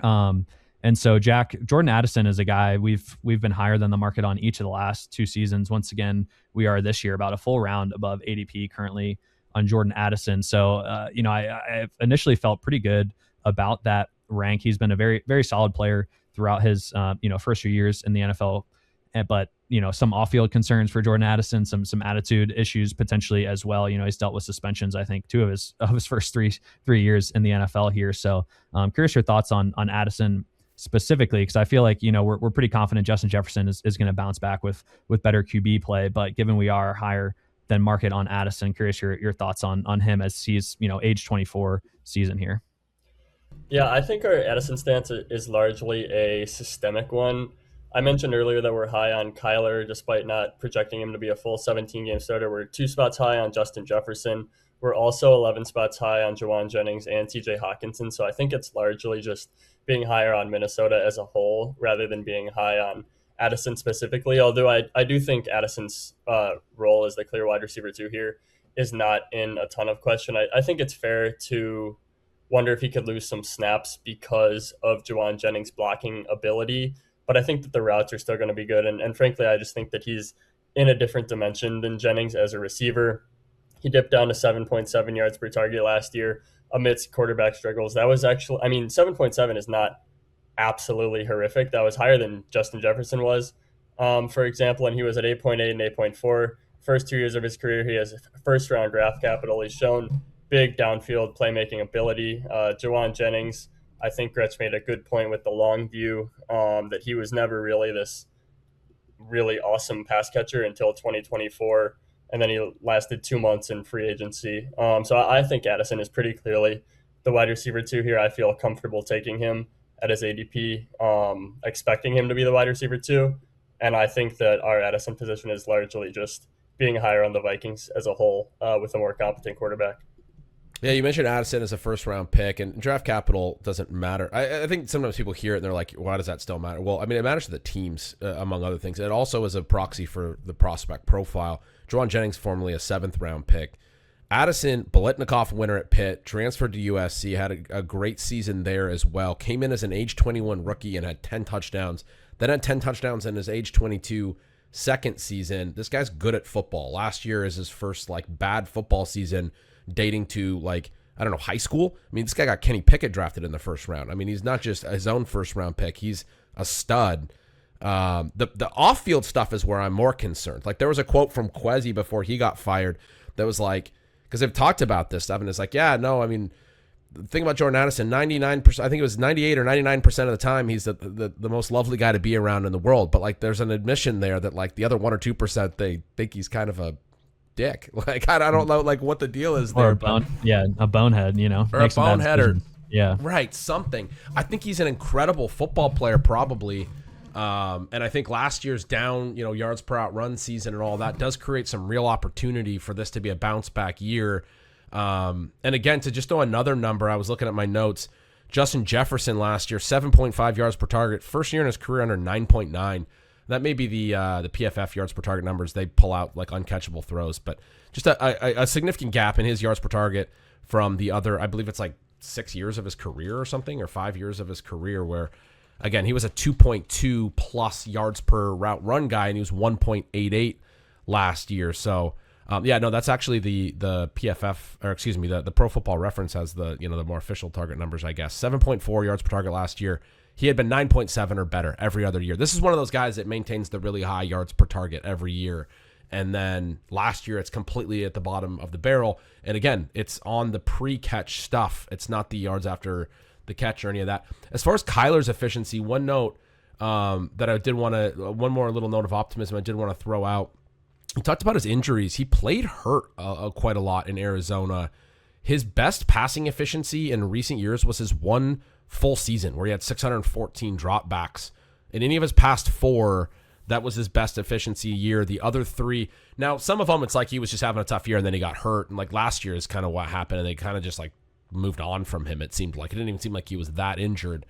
But I do think it's interesting that like when he was fully healthy and playing well that one year, I don't know, I don't have it in front of me whether it was 2 years ago or 3 years ago or what it was, but it was really good. I also projected Kyler, you mentioned the efficiency, for more efficiency than he's ever had, but still well below Sam Darnold in the Kevin O'Connell offense in 2024. So there's room, I think, for things to be better for Kyler in terms of a career year, but still not have to be what Darnold was or be the very best Kevin O'Connell stuff.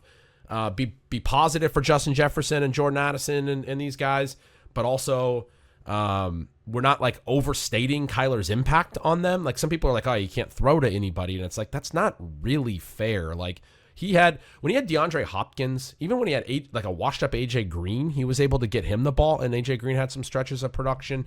He's been able to get the ball to some wide receivers. He obviously never clicked with Marvin Harrison over the last couple years, but I think there's reason to believe that the efficiency like cratering in 2025 from guys like Jefferson and Addison, which again for Addison was just an age 23 season. You're thinking he's on an upward trajectory, is not able to continue to take steps forward. He falls way down.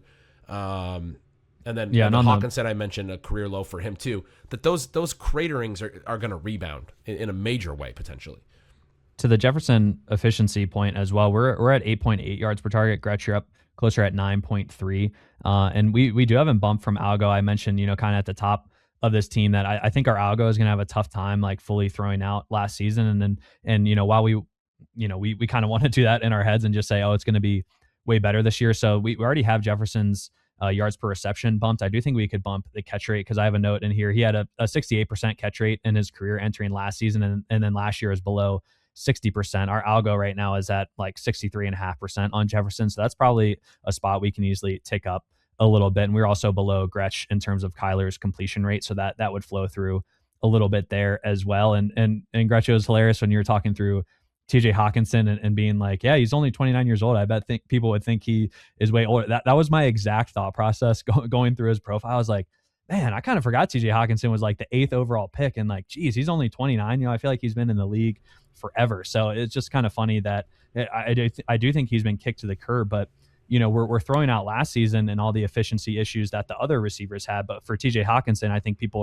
are more akin to say like, oh, well, no, he's in decline. He's just not a great, target earner at this point in time, which is fair given the metrics. But I do think it's hard to kind of disassociate just the quarterback play last year. And his role was way different last year. And I think that might've been Kevin O'Connell kind of compensating just for what JJ McCarthy can do. And in TJ Hawkinson's career, he never had an average depth of target below 7 yards. Last year was 5.2 yards. So like almost 2 yards lower than, is his career worst metric. So, I do think that could potentially bump back up, but his role could just completely change last year. And then the targets per out, he had never been, by PFS number, had never been below 19.5%. Even going back to his rookie year, like with the Lions, he wasn't like a huge hit. He mostly hit after the trade to the Vikings, but 19.5%. Then he was above 20 for several years. In 2024, he's at 19.7%.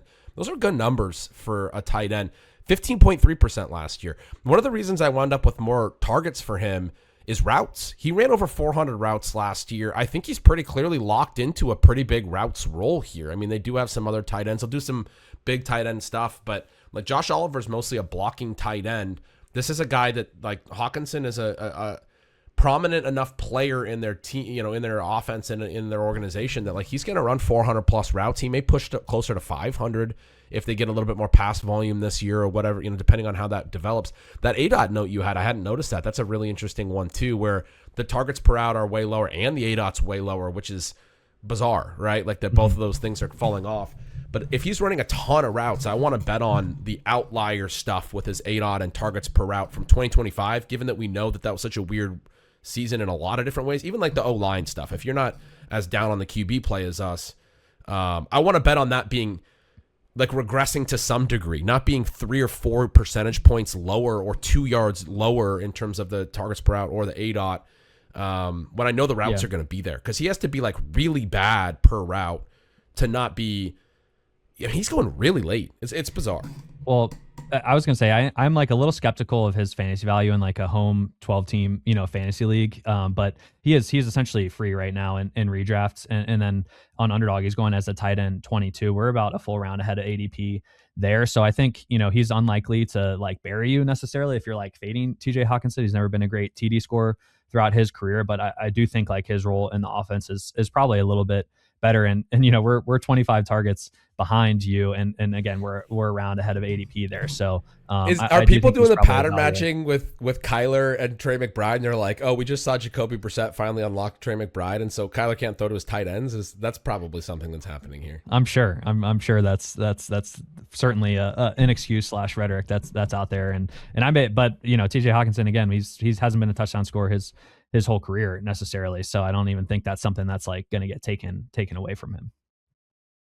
All right, let's head to Chicago, where again, just another monster fantasy team to discuss here. Ben Johnson entering his second season as head coach and play caller. Obviously, Caleb Williams remains the quarterback here. Last year, the Bears led the entire NFL in plays per game, and rightfully so. We have them projected pretty high once again. This year, we're at 62.6 projected plays, which is the fourth highest in the NFL. Gretch is at 63.5. In terms of pass rate at ETR, we're at 58.9% on the Bears. Gretch is at 58%. So relatively in lockstep there. Again, Gretch has trended a little bit more optimistic on the play calling, but I think, you know, we expect the Bears to be kind of like top 5 in the league in terms of plays run this season. I thought Thorman, once again, just shouting out his pace column. He had a great note here on the Bears. From week 9 onward, their games ranked first in combined snaps per game and finished 6th in total points at about 50 per game. They ranked 9th in neutral pace and tied for first in overtime adjusted plays per game in that stretch. So I think as Ben Johnson, you know, kind of got the ball rolling in this Bears offense, he was able to add some more tempo and lean into the pass rate a little bit down the stretch. They also had some really high pass rate games in the final few weeks of the season, plus 8% pass rate over expectation in week 17, plus 4% week 18, plus 7% in week 19. So, you know, week 19 their first playoff game, but Bears lose DJ Moore, didn't necessarily replace him. And I think kind of the only question or the big question, I should say, on the offense this year is they did lose Drew Dahlman to retirement, and then Ozzie Trapilo, who was their left tackle for segments of last year, ruptured his patellar tendon on January 10th. So he's going to miss part of this season. But I think Ben Johnson's, you know, coaching ability will elevate this offensive line to be, you know, at least on par here. But Jack, curious, you're a Chicago native. What are your thoughts on the Bears entering year 2 here under Ben Johnson? Yeah, the Ben Johnson-led offenses have always been fast from a play volume standpoint. They were 4th in the league last year in seconds per snap. I wonder if part of that is because of the game scripts they fell into. They kind of developed a reputation as like the comeback Bears down the stretch. And Ben Johnson, from a seconds per snap standpoint, wasn't super fast in 2024. He was faster in 2023. So the seconds per snap has been a little over the place. The play volume has not. So we have the Bears near the top of the league, as you said, in play volume, which I think is fair, and you can see Gretch is right there with us. Ben Johnson has gotten progressively lower in pass rate over expectation over the past 3 years, minus 2.9 in 2023 with the Lions, minus 3.5% in 2024, down to minus 4.1 last year. The league has also gotten progressively run heavier, so I think that kind of makes sense. And you mentioned some of the splits down the stretch with the Bears having some positive PROE games. I do wonder, we're a little bit higher on pass rate than Gretch. We've kind of talked about how that's the case with all of these teams, but both of us are expecting the Bears to be kind of a run first ball club. So yeah, pretty much in lockstep, I'd say here, from I think a team level standpoint. Yeah, I think this is about the closest we've been. I completely agree. And even in the notes that you had were the same as me. I think they're going to have a little bit of a run lean, but they play fast. I wrote that if they control some more games, there could be a bit of a decline in play volume because it could be a little bit better this year. Their schedule is on the tough side. But one thing over at Sharp Football, they lead the league in net rest advantage, which I'm pretty excited about. I think is kind of a cool little stat because they never play a team that has more than 1 day of rest on them. So they never play a team off a bye or anything. They obviously have their week where they're coming off a bye and they get a full extra week on a team. They also have 3 other times where they get 3 more days than an opponent, where they're coming off a Thursday night game twice.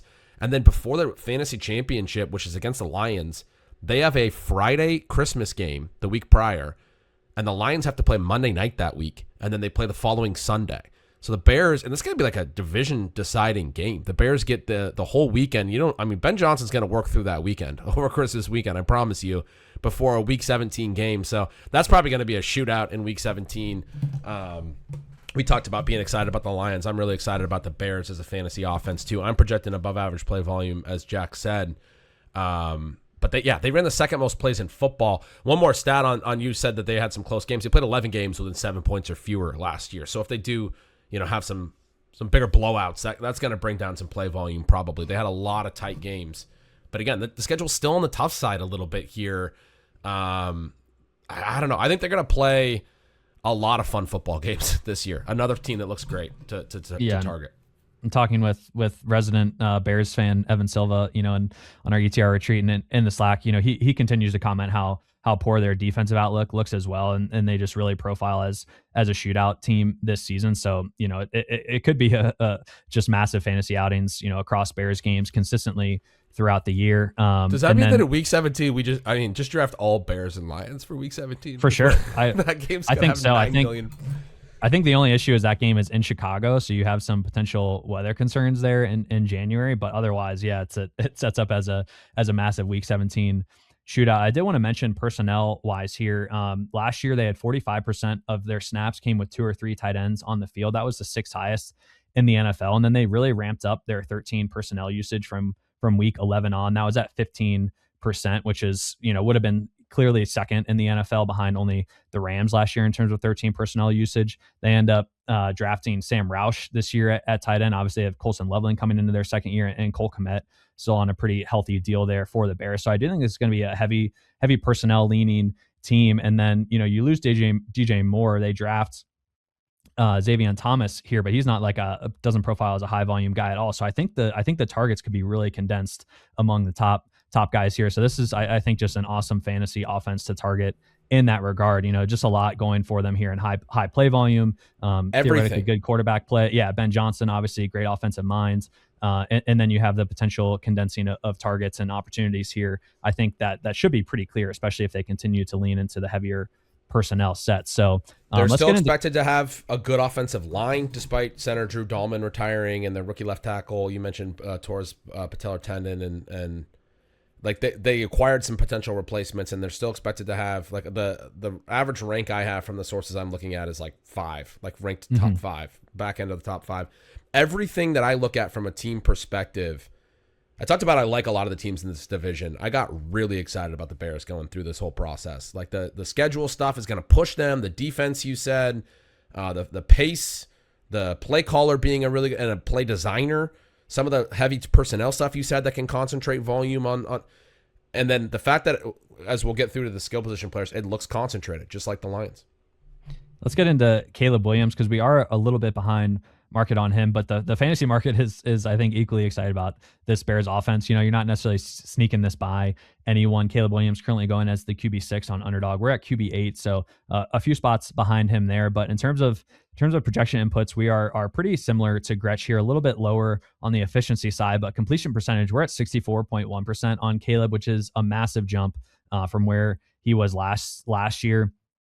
he's been sub 60%. Last year it was 58% completion rate, and his minus 3.5% completion percentage over expected was the second worst in the NFL, behind only Michael Penix. When Ben Johnson came in last year, like he kept saying, we're gonna try and boost the completion rate for Caleb Williams, and that did not happen in his first year under Ben Johnson, and that's kind of been the quotes again this year. So we have a pretty massive bump there. And so Gretch, it's just like interesting to see that you're even a little bit ahead of us, closer to 65%. Again, we're right around 64%, and then you're a little higher in the yards per attempt. We're at 7.3. Gretch is at 7.9 there. So Jack, I think this is an interesting discussion, just in terms of like, a natural player ascension. He's in his second year with this head coach that we all believe is, an offensive genius per se. He's got solid weapons, and yet we still are a little bit behind market on Caleb Williams, despite kind of boosting him up ahead of where he's been the last couple of years. So I think it's a hard one projection wise to nail down. So curious your thoughts here on Caleb Williams and kind of,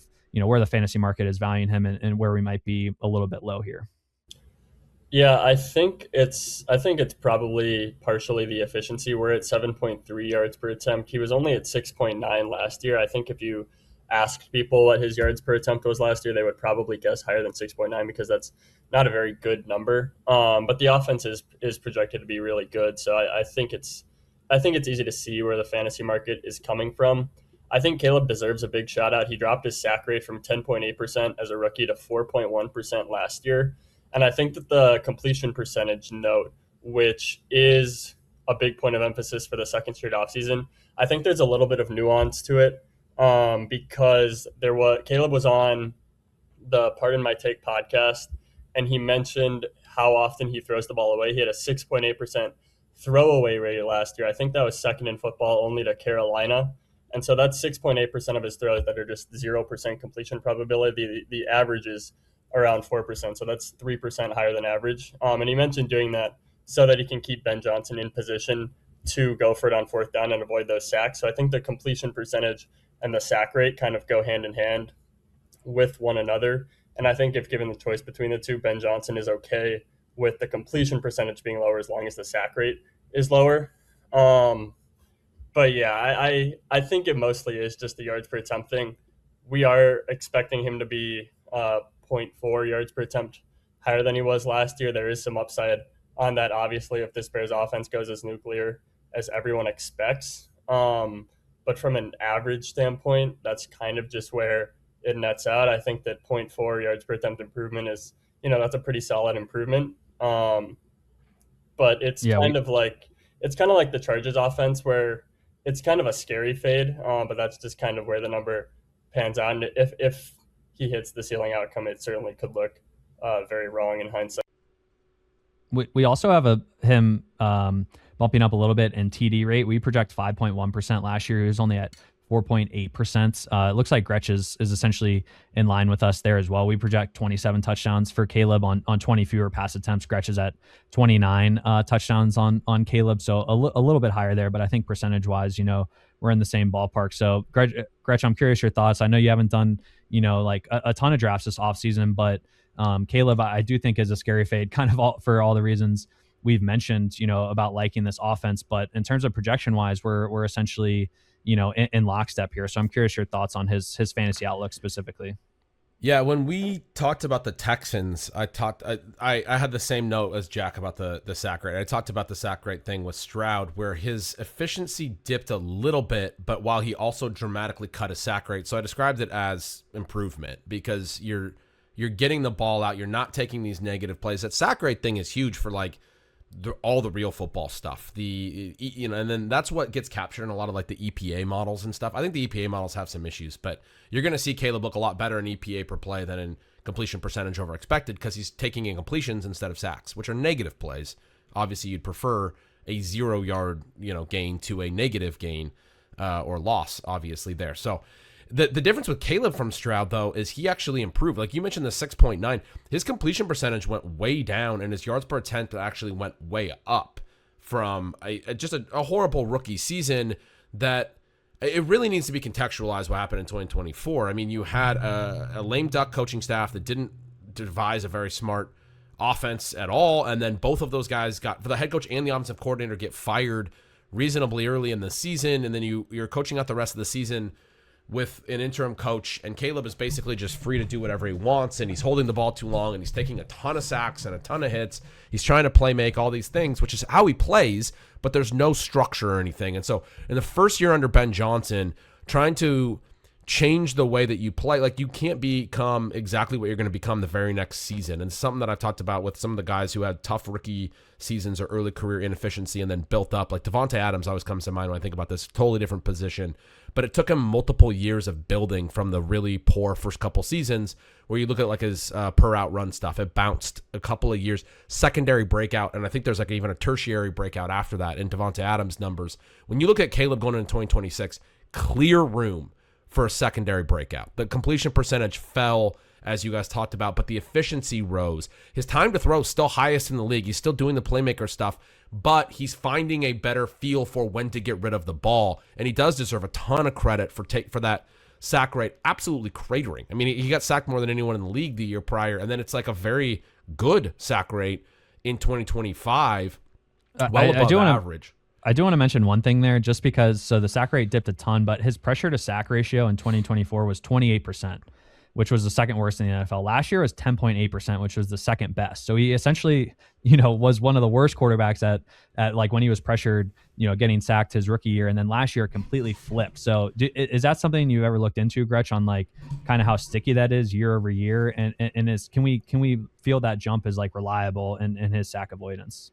I haven't looked at it as how sticky it is, but that's the improvement that we're talking about, right? Like he's feeling the pressure better, he's getting it out. And so in terms of so Ben Johnson talked about completion percentage all last offseason. I remember those quotes as well. It's clear to me that it was also a huge year one together, Ben Johnson year one talking point to not take so many sacks. I mean, and that's the stat you just gave, the pressure to sack. You start feeling the pressure, get the ball out. You have the arm strength, throw it. I mean, don't take intentional grounding, but throw it over a guy's head out of bounds. Like he's got a cannon. Even if you're in the pocket, he can chuck it from an off platform out of bounds easily and not have to take a penalty, even from inside the pocket. And they say amazing stuff about his development, taking coaching, doesn't make the same mistake, more than once, any of those kinds of things, everything you want to hear. So what I think is going to happen actually this year is like the sack rate got so low last year, he may actually take a few more sacks. I think the next step now is getting back to that completion percentage, is why we're hearing it again more.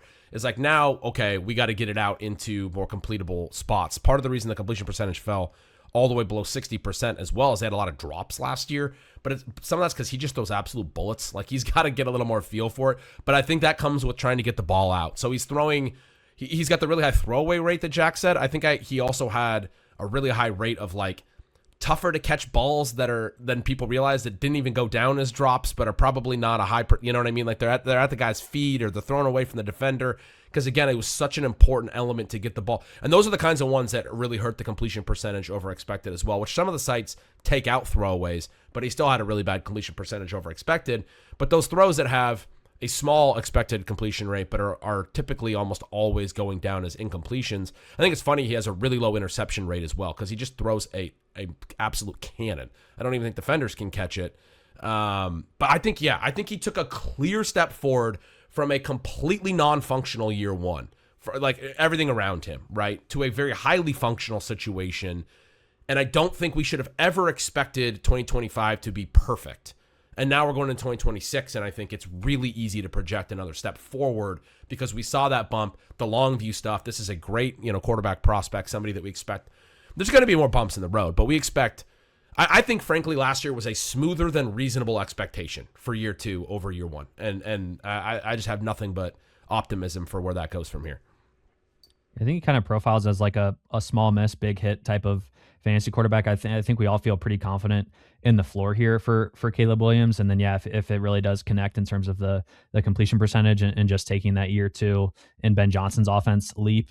He also does have a 6.8% scramble rate on his career, which is, well above average and kind of in the, like that second tier of quarterbacks. So you do have that athleticism angle that will help his fantasy output a little bit. as well. So again, we've kind of bumped him in multiple spots to try and get him closer to ADP, but still lagging behind a little bit. So I'm not exactly sure how to like completely close that gap between us and market, but he's kind of a guy I've been taking a little bit ahead of our rank, especially in best ball when I've drafted his stacking partners earlier on in drafts. Yeah. I love the small miss big hit thing. I mean, that's the point. You're like, sometimes we're looking for outliers. We're looking for unprojectable stuff. Even as we go through this projections process, this seems like a player that could be. I don't think that like he's definitely going there. I think he could have a small secondary breakout. There are some small miss things, like you said, but this is, if you told me at the end of the year that he took another huge step forward and hit on that 101 draft capital ceiling, I would be like, yeah, that makes perfect sense in year 2 with Ben Johnson. The backfield is a fun one to discuss here as well. DeAndre Swift and Kyle Monangai remain the two backs that we expect to get the vast majority of the work here in this backfield. In terms of projection inputs, we have DeAndre Swift at 194 rush attempts. Gretch is at 196. We're at 39 targets on Swift. Gretch is at 40. So essentially in lockstep there across the board on DeAndre Swift. And then Kyle Monangai, we're at 152 rush attempts. Gretch is at 174. We're at 26 targets on Monangai. Gretch at 31. So I think that just comes out to us being a little bit different on the pass rates there, but essentially, in lockstep on Swift. And Swift was a guy that, like, when we did our initial run of projections coming into the year, we were like a full round ahead of ADP, and we've kind of gotten some pushback on that, I think. But market has come to us a little bit, but I feel solid on the Swift inputs. He's, I think, quietly handled 220 plus carries in each of the last 3 seasons. Has DeAndre Swift. He also has 3 targets per game in that stretch as well. Last year, he had a little bit better efficiency metrics than Kyle Monangai, which I was a little surprised by. I feel like Monangai was viewed as like the bowling ball, more yards after contact type of rusher, but Swift was actually a little bit better than Monangai. They were pretty even, honestly, across the board, and kind of the yards after contact and like broken tackle metrics, which I feel like the rhetoric is like Kyle Monangai is a stronger runner in that department. So I was a little encouraged to see that, honestly, from Swift. So, Jack, again, we've been ahead of market on Swift kind of all off season. Curious your thoughts there on the split between he and Monangai, and if you think that will converge at all as Monangai enters his second season. Because last year, he's a 7th round pick. We had Roshan Johnson penciled in as the RB2, and then it was Monangai the whole way. So curious if you think Monangai will eat more into Swift this upcoming season.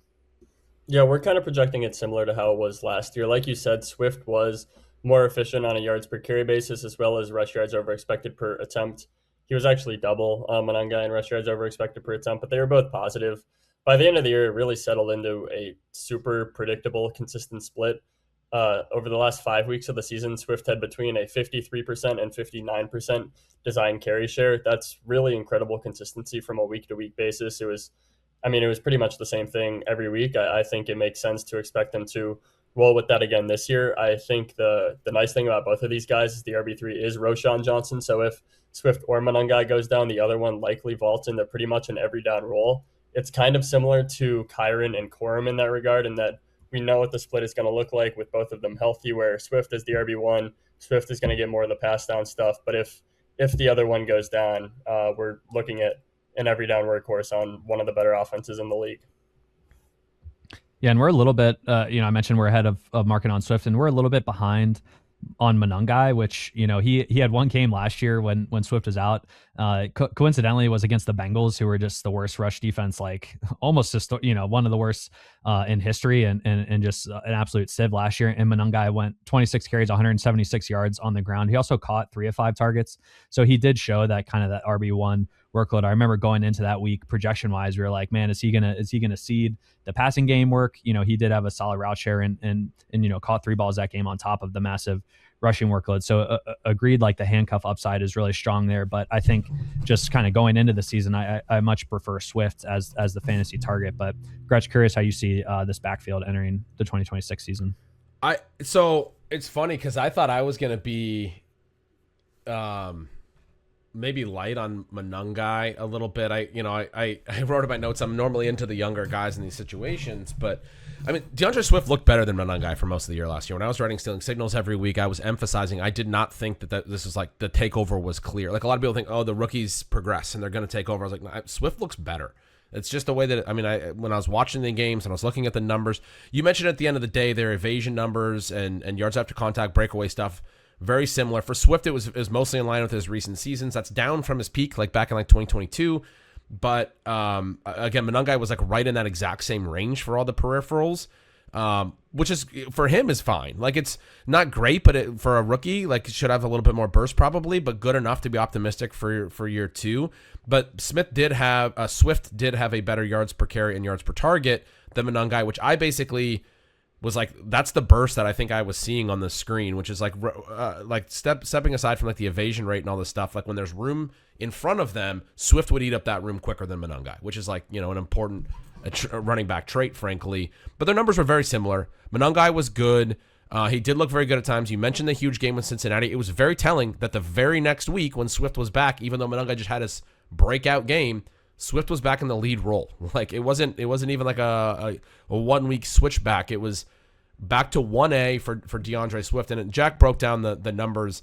What I had was that Monangai for the first few weeks, first 5 games or so, was in a smaller role. He got quickly into that 1B role by about week 7, and then kind of beyond that, he never moved. His snap shares just sat in the 40s, and Swift's were in the 50s, and this is 55-45, like Jack was kind of talking about. In the final postseason game, I believe Swift actually ticked over 60% and Monangai below 40, which was like the first time their snap shares had diverged that much in a long time.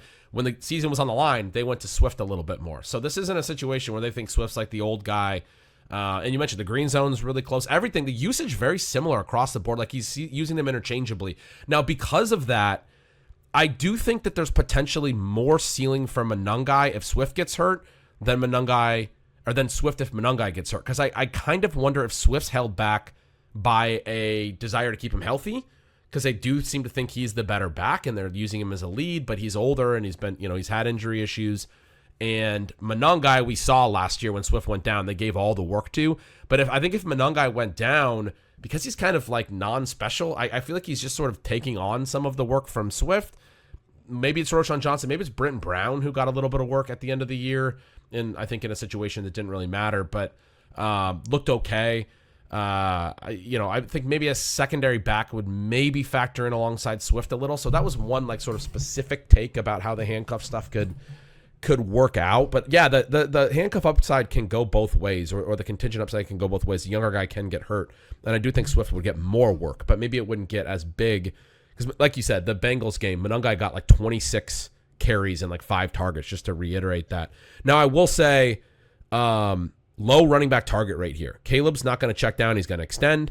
Part of the reason the catch rate is so low is he's vertical until he throws it away. His ADOT's very high. That's an element. And then they added Roush, and I think they're going to do some multi-tight end stuff, and I actually have them giving up a fraction of a percentage point more in the target rate over to the tight ends this year, with Loveland moving on or progressing as well. So it's not like it is a high upside situation because it's Ben Johnson's run game, and this is a place that I thought was the best running back landing spot in the entire league, because I don't think either of these guys are particularly special, but they didn't add anybody. I still wonder if they might, at the end of this, like we've talked about the Cardinals guys, Trey Benson and those dudes. One of them lands here, I'll probably be into the Cardinals guy, but I think these guys, that's not to say that Swift and Monangai are bad. I think they're fine. And I think both are very playable because it's a good situation. Yeah, and I do think it's a spot where we expect pretty much all the running back touches to go their way, and in close games, not like a Jag spot where like LaQuint Allen will work in on third downs, or in Denver, you might get 3 guys mixing in there. I do think it'll be a pretty strict 2-man rotation akin to the Rams setup, as Jack alluded to as well there. So I think both pretty strong fantasy targets. You do get a little bit of a discount on Monangai just in terms of ADP, but again, Swift is, I feel, pretty solid about both guys, just given their expected roles in this offense. All right, let's head to the wide receiver room. Again, DJ Moore out here. They did draft Xavion Thomas. They also did sign Khalif Raymond, who is in Detroit with Ben Johnson. So he, figures to slot in as wide receiver 3 here. You could, I think, debate a little bit who's going to be the wide receiver 1 in this offense in terms of target share. Is it going to be Luther Burden or Rome Odunze? So I want to start out there. On Luther Burden, we're at 98 targets. Gretch is at 116. On Rome Odunze, we're at 95 targets. Gretch is at 105. So we are both a little bit ahead on Luther Burden in terms of raw target volume there. Gretch, a little bit, even further ahead of Luther Burden, 18 target gap there, only a 10 target gap in favor of Rome Odunze. So I want to start out there because Rome Odunze, was a full-time player last year, still pretty strong, or pretty solid metrics. 23% target per outrun, 1.75 yards per outrun is including the playoffs, and that's SIS data as well there. So maybe a little bit skewed compared to some regular season PFF data only. But and then Luther Burden just pretty limited route share, but massive metrics when he was out there. 26% target per outrun and a 2.49 yards per outrun, just outstanding there for Luther Burden. But he finished 7th on the Bears in terms of overall routes run, did Burden. So Jack, this is, I think, a pretty big fantasy question, and one that the market is tilting Burden over Rome Odunze right now. He's going like a round and a half ahead of Rome. So I think that is the consensus. And again, both of us are projecting Burden to lead in targets and be more efficient, but curious how you see these kind of top two guys and their roles shaking out this season. Yeah, we've been low on Rome relative to market all offseason. It's not because of the target share. I don't think we have Rome and Burden pretty close in targets. I think it's mostly driven by efficiency because so far through 2 years, Rome hasn't been all that efficient. He's been at 7.3 yards per target in back-to-back years. He had some drops. He had some uncatchable balls that I think are docking his yards per target. So we have him up at 7.8 yards per target. That's higher than he's been in his first 2 years. But we still come in pretty low, and it's mostly just because Burden has been so good. Burden's numbers are ridiculous. 26% targets per outrun, 2.49 yards per outrun, 9.8 yards per target. It wasn't in a full-time role. He never had a game above a 65.7% route rate. They were playing Olamide Zacchaeus and Jade Walker over him at times from a snap standpoint, and only playing Burden in 3 wide receiver sets. It sounds like he's going to be in 2 wide receiver sets this year. That's kind of been the talk all offseason, the expectation, given how good he was last year. So I think that difference in efficiency is kind of driving the difference in ranking for us. And Odunze had the foot injury last year. He's had some quotes this offseason that are a little bit concerning. He said that his 2025 foot injury created, quote, a different type of foot structure with those bones. And he said this is his new normal. The target earning from a per route standpoint was still fine for Rome last year. He was at 23% target per route run. That's good, but it's not anything like super hyper elite by any means. The yards per route run did jump along with the whole offense getting better last year, but 1.75 is still nothing crazy. So I think that despite having these two guys close in base targets, Burden has kind of just shown a lot more upside from a playmaking standpoint. And that difference in efficiency is kind of driving the difference in our ranking. And one of the things that has really negatively affected Rome's efficiency is just his catch rate, including playoffs. He's seen 203 targets. He's caught 102 of them. So essentially a 50% catch rate in his first 2 seasons, which is just, it's really hard to be an efficient player when you're only catching 50% of your targets. So that was a point I was curious to see where Gretch landed. We're actually pretty much identical. We're at a 56.4% catch rate. Gretch is at 56.1 there. So, we do have quite a bit of a big boost there on Rome, and we're still lagging quite a bit behind the market. And so again, this is another spot where it's like, man, early round one capital on Rome and offense. We've boosted his efficiency metrics from our algorithm, and we just can't even come close to his ADP right now. We're like a full round behind on Underdog and in season long as well. We're like way behind on FFPC. He's going 60th overall. We're at 93 on Rome. So just a massive chasm there. Gretch, I'm curious your thoughts on Rome and if you think he can, bounce, or if that catch rate can come back up, if he's a target for you, or if you're just kind of leaning into Luther Burden in this wide receiver room. This is, I think, the most interesting receiver room, and I think you pull in Loveland in the league, and so I'll try not to do like 20 minutes on it. I think Odunze is the least interesting of the most interesting part of this, which is that I think he's just sort of what he is. Part of the step forward, so like his rookie year is same as Caleb's rookie year. I talked about how bad of a situation that was, right? Like he had a really bad year, and you'd expect a little bit of a step forward. He does have a step forward, but it's interesting when we talked about Quentin Johnson. I talked about how much worse he was the rest of the year after like the beginning of the season. Odunze's similar in that he was coming into the year like needing to show something and get going, and he comes out in the first 4 games and has 5 touchdowns. He averages 74 yards per game, 5 receptions, 8.8 targets.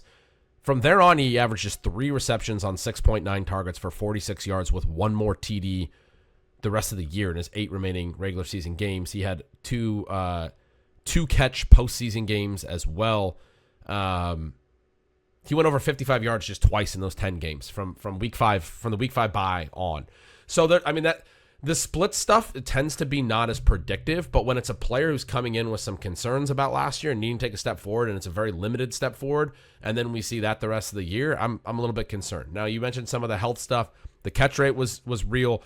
I think on the show last year, I talked about Odunze's catch rate being a problem because of like the on-target pass rate, and a lot of people were hammering Caleb for that last offseason, and there was some more of that at times this year with some of the throwaways. Odunze was like the worst, like just from like variance, I think probably he was like the biggest, got hit the hardest by that in their respective rookie years. He was wide open multiple times on like some vertical routes on the sideline. I remember going back to it multiple times last offseason where Caleb just missed him, and it could have been some big plays. It could have been pretty meaningful, I think, to his efficiency. We saw some of that in year 2. I think we also saw that Rome Odunze is probably not going to ever live up to the draft capital is basically the way that I put it. I think he's going to be a good number 2 and a stable guy, and he's going to run a lot of routes, assuming health. You talked about the foot thing is very concerning.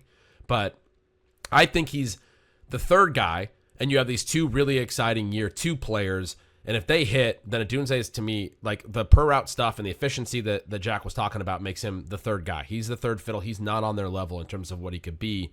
If either of them doesn't hit, and it would probably be Burden who feels like the wider error bar guy, then I think you're talking about Odunze maybe, because he's going to run a ton of routes and being in there, maybe being pretty interesting. I do think it's going to be really concentrated on those 3. So I came out with 100+ projections on all of them and sub 50 for everyone else. They're going to do the multi-tight end stuff. They drafted Sam Roush in the 2nd round. They said, GM Ryan Pohl said it was important for us to add a Y there, which is a blocking tight end that typically lines up in line. They're going to go to multiple tight end. They already have Komet as another guy who does a lot. And they referenced Durham Smythe. When they talked about Roush, they lost Smythe. I mean, you draft a guy in the 2nd round because you lose Durham Smythe, right? Like, that's absurd. He played 17 games for them. He got 6 targets all year, but he's a guy that was playing a role for them. So I don't think Roush is likely to be very fantasy relevant, even though he had a somewhat interesting prospect profile. But they add him when they have Komet as the number 2. That's a clear sign, I think, that you're going to see some 3 tight end sets. You're going to see some concentrated route shares at wide receiver. Their number 3, they brought in Khalif Raymond from Detroit. He's always been really efficient per target. Never really run big routes over in Detroit. I don't think I realized it until I did the projection. Khalif Raymond was a special teams guy for like 5 years before he ever started running some routes for the Lions. He's 32. So this guy is that's like their wide receiver 3, rotational special teams and wide receiver 3 for the Lions. He knows the Ben Johnson system. Ben Johnson speaks very highly of him. He's a 32-year-old player they brought in. It's not even like Olamide Zaccheaus in my mind in that regard. Like you were talking about Zaccheaus, Jack, being in the way of Burden last year, and he was. But like DJ Moore's gone and Zaccheaus is gone. They still have Ja'Day Walker, and they drafted Xavier Thomas, who's super fast. And I do think Ben Johnson's going to scheme up some stuff for him, probably use his speed horizontally. Like we talked about with Jameson Williams, Ben Johnson was the one who started doing some of that stuff back in Detroit. The guy runs a legit 4.29 or whatever it is, like sub 4.3 40, but that's a guy who doesn't have a huge prospect profile. There's some talk from both Poles and from Ben Johnson about how it's going to be a challenge for him to break through in year 1. They talked a lot about the kick and punt return stuff with him. And they talked about him in the backfield as well, which is potentially really interesting for Swift and Manungai. But my point is I don't think the secondary receivers or the secondary tight ends are going to play a lot. I think, or play a huge role in the target totem pole. And then I mentioned the running back target share is pretty low. So at first this offseason, I see Burden's price, and I'm like, man, it's pretty high. It's projecting a lot forward for a guy who only ran 242 routes last year. And everyone's talked about his yards per out run, one of the very best rookie yards per out run in a lot of years. But he only ran 242 routes, and that's really important when you look at per route numbers that are this high. You want to see it on full routes rates, because if guys can't stay on the field for all the responsibilities, that makes their volume more fragile to shifts in the offense and those types of things over time. It also means that probably they're putting him on the field to use him a lot. Like some examples of that in recent years, like a couple years ago, Marvin Mims had like a 2.5 yards per route run on a really low routes rate, and then people wanted to draft him super high last season. Adonai Mitchell had a super high targets per route with the Colts on a super low routes rate, and they would constantly talk about how frustrated they were with him because he wasn't doing the other stuff so they could keep him on the field. They eventually traded him, right? So that was the evidence that the team is actually having issues with him beyond what we look at in fantasy. So Luther Burden's yards per out run, I think, is really good. The flip side of it is when a guy's this strong and this efficient, do you get to a point where Ben Johnson says he's so dynamic we have to have him on the field regardless, and I'm going to deal with some of the headaches and some of the other issues that he's not able to do the other stuff. And so I'm not saying he's Adonai Mitchell or Marvin Mims, and I don't even think he was last year if you look at the different samples. I'm saying that's what the risk could be with the low routes numbers. In Burden's case, when I got into the projection, I was like, man, he is going really lofty. I came out of it like he's run 500 routes this year because who else is going to? That's why I'm going through the Khalif Raymonds and everything else. They have cleared this for Luther Burden to be in this huge role. And so I don't think it's just lip service when they're talking about him in a huge way. They're talking about loving him. They're talking about his run after catch. They're talking about all of those things. His efficiency last year was great. His depth-adjusted racer I've talked about was through the roof. His catch rate was 78%. Some of that's because of the manufactured stuff. That's going to come down, but that's part of why his efficiency was so high, his per route and all that. I will note that if you add in his postseason games, his yards per route comes down. Everyone talks about that 2.69, which is just the regular season. You bring in the postseason included, it comes back down a little bit. So then when I bring in Loveland and why he ties in, Loveland's more straightforward. Loveland was a 21-year-old rookie, turned 22 in April, and he looks like a star. He's like, the long view stuff is great. I just talked about how bad J.J. McCarthy is. He was great for 2 years in college with J.J. McCarthy on a per route basis somehow. Justin Jefferson couldn't be good with J.J. McCarthy, but Colson Loveland managed to. I mean, this guy I think is just an absolute superstar who's going into his age 22 season. I can't really overstate how good what he did at the end of the year was when you contextualize it with him still being a 21-year-old rookie tight end. It takes guys time to develop at that position. We've known that for a long time. Just because it's been more common lately doesn't mean it's not, still a thing. His routes scaled up the way that we've typically seen, like a more straight, like linear thing. He didn't run a route on more than 50% of the team's dropbacks through week 6. Then he mostly lived in the 50s and 60s. All the way up until week 16, he had one game over 70% at 73% in week 8. And then in week 16, he got up to 84% routes. Then 87, 89, 85 in their playoff win. Then he's back down to 60% in the final game. He got a concussion in the fourth quarter of what became an overtime game. So he missed out on some overtime routes as well. He had 10-plus targets in the final 4 games. He went over 90 yards in 3 of those. His run at the end of last season was absurd. And these 80-plus% routes rates are so high for a rookie, period. They're so high for a tight end. I'm bringing this in on the Burden thing because Burden never got, to Jack's point, never got to an 80% route share at any point. He got higher than Loveland earlier in the season and then sat at like 67% or 70% or whatever all the way through the postseason. I do think when I got through this projection, all the ball in hand stuff, all the optimism about, hey, we want to get the ball in this guy's hand and utilize his skill sets and all these things.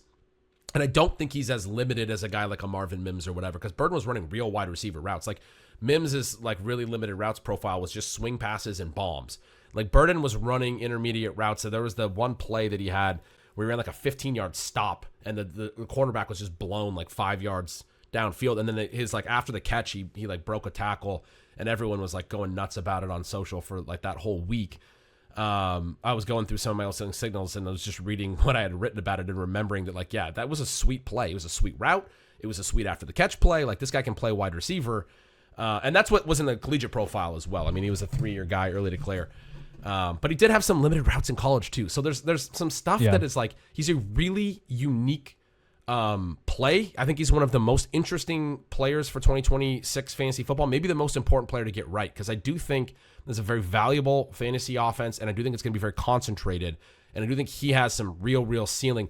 Loveland, like I said, more straightforward. I want to be in on that profile. Year 2, ascending 22-year-old rookie tight end, round 1 draft capital, extremely efficient rookie year. Even before he was in a big routes role, he had the huge game in Cincinnati where he ends up catching the game winner late in the game. And then late, he was having all the consistent volume and production. If you just scale that up and say, look, he worked into a full-time role and he's clearly going to be in one in year 2, I wound up with a really aggressive Loveland projection, more so than I kind of anticipated going in. Like close to McBride, and I thought I'd have him closer to Warren. I have a pretty big gap between Loveland and Warren, and I'm bullish on Warren. But Loveland and Burton I came out really, really high on for year 2 guys that I think could take those year 1 efficiency, yards per route run type efficiency stuff and scale them to bigger routes numbers. And the efficiency probably comes down on bigger routes numbers, but it could be really exciting.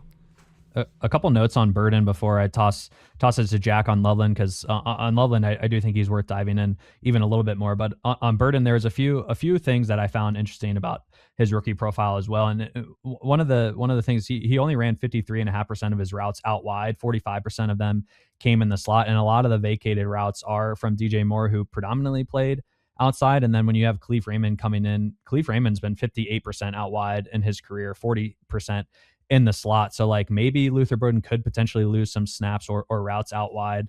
If that role doesn't like completely grow to Burden being more of an outside receiver. Like I do think Rome's role in terms of being that X receiver is like more secure necessarily than Burden. It's not, I don't think, a huge warp, but something to keep in mind. And then also on Burden, he had one contested target all of last season. That came in the regular season. 1 out of 60 targets was contested, which was by far the lowest number in the NFL. Like you looked at guys around him in terms of target numbers, that there was one that stuck out. Keon Coleman also had 60 targets and like 14 of them were contested. Obviously quite a bit different profiles there, but just in terms of like the schemed easy looks that Luther Burden got last year, Gretch, you mentioned his 78% catch rate. Like I do think that is going to come down a little bit this year, just playing a more legit kind of wide receiver role. But Jack, I do want to get your take on Colson Loveland, because this is a guy too that through research and kind of the off season, we've been a little bit ahead of market, and he's a guy that, man, I'm really excited about, and I won on a lot of my fantasy teams this year, especially in redraft, where I think he almost has a path to potentially being the tight end 1 overall, and is just a guy you can feel confident starting every week. So curious your thoughts on Colson Loveland, or if you have any notes on the wide receiver core to wrap up there. But this is a very key offense to get right, as Gretch alluded to. Yeah, I think Loveland's unbelievable. I think it's good that we're above market on him. He was at 25% targets per out run. That's basically the same as Burden, but Loveland for the season ran a route on 61% of dropbacks versus 44% for Burden. That's a really sizable difference, and the fact that Loveland was able to basically match Burden in targets per out run despite that speaks to his ability. He got a full-time role, I think it was in week 16. From there on out, he had a 15%, 24%, 39%, 31%, and 24% target share. That's McBride and Brock Bowers level volume. Obviously, I've said a few times, I think it's important to caveat that with it's easier to have an outlier level run in a small sample size, but that does coincide with when he got the full-time role. So once he got the full-time role, he was getting Bowers, McBride level volume. Obviously, he's on a significantly better offense than either of those two guys. So the ceiling is there for him to be the overall tight end 1. He had 6 touchdowns on 82 targets. He tied with DJ Moore for the team lead in targets inside the 10. To loop it back to Burden, I do think it's worth pointing out that Burden had 0 targets inside the 10 last year. So I think Loveland could be the primary red zone guy there this year too. Obviously, they have Rome who can fill that role as well.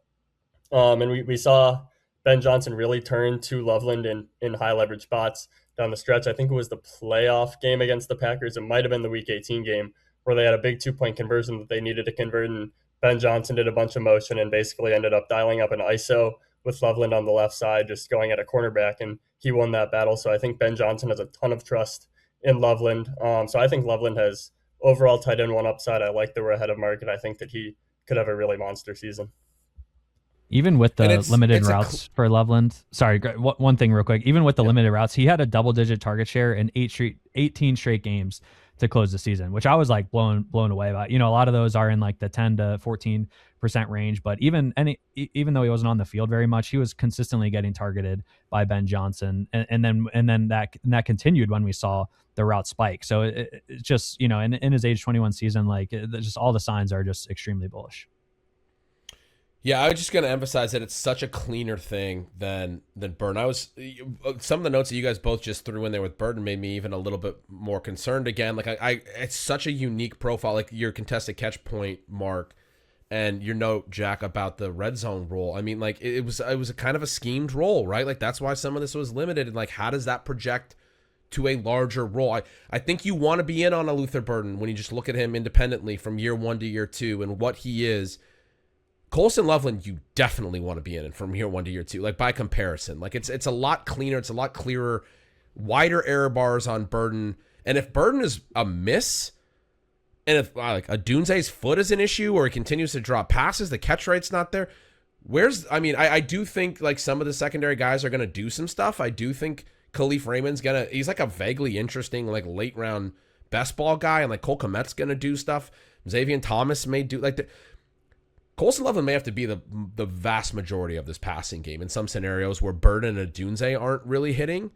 So he's either like a part of a 3-man weave that is like the main target focus, or he's rising above even that. I mean, Loveland is just right. A clean one. It's a big projection on Burden to not have a single game above 65.7% routes that's really bad. Like that is not a high bar to clear as a wide receiver. That's a low route share for a guy that we're drafting this high. We've seen Loveland dominate in a full-time role running 80% or higher of routes over a fairly extended stretch of 5 or 6 games in the season. So I definitely agree. There's really wide error bars around Burden. And Loveland, I think despite having, a 1-year sample, I think he's a fairly safe play and someone that we can be pretty confident is just kind of a stud. Yeah.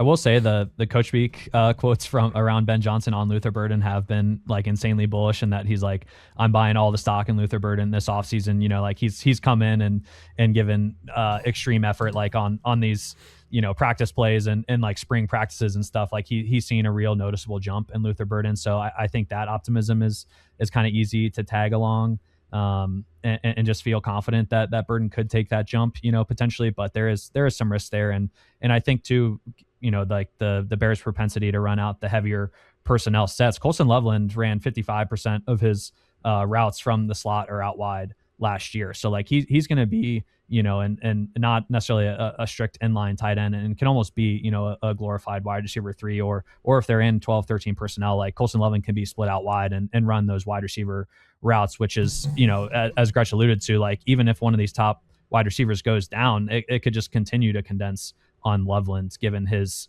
role and his kind of like repertoire in this offense. All right, let's head on to our last team of the division. That is the Green Bay Packers. Once again, head coach and play caller here is Matt LaFleur.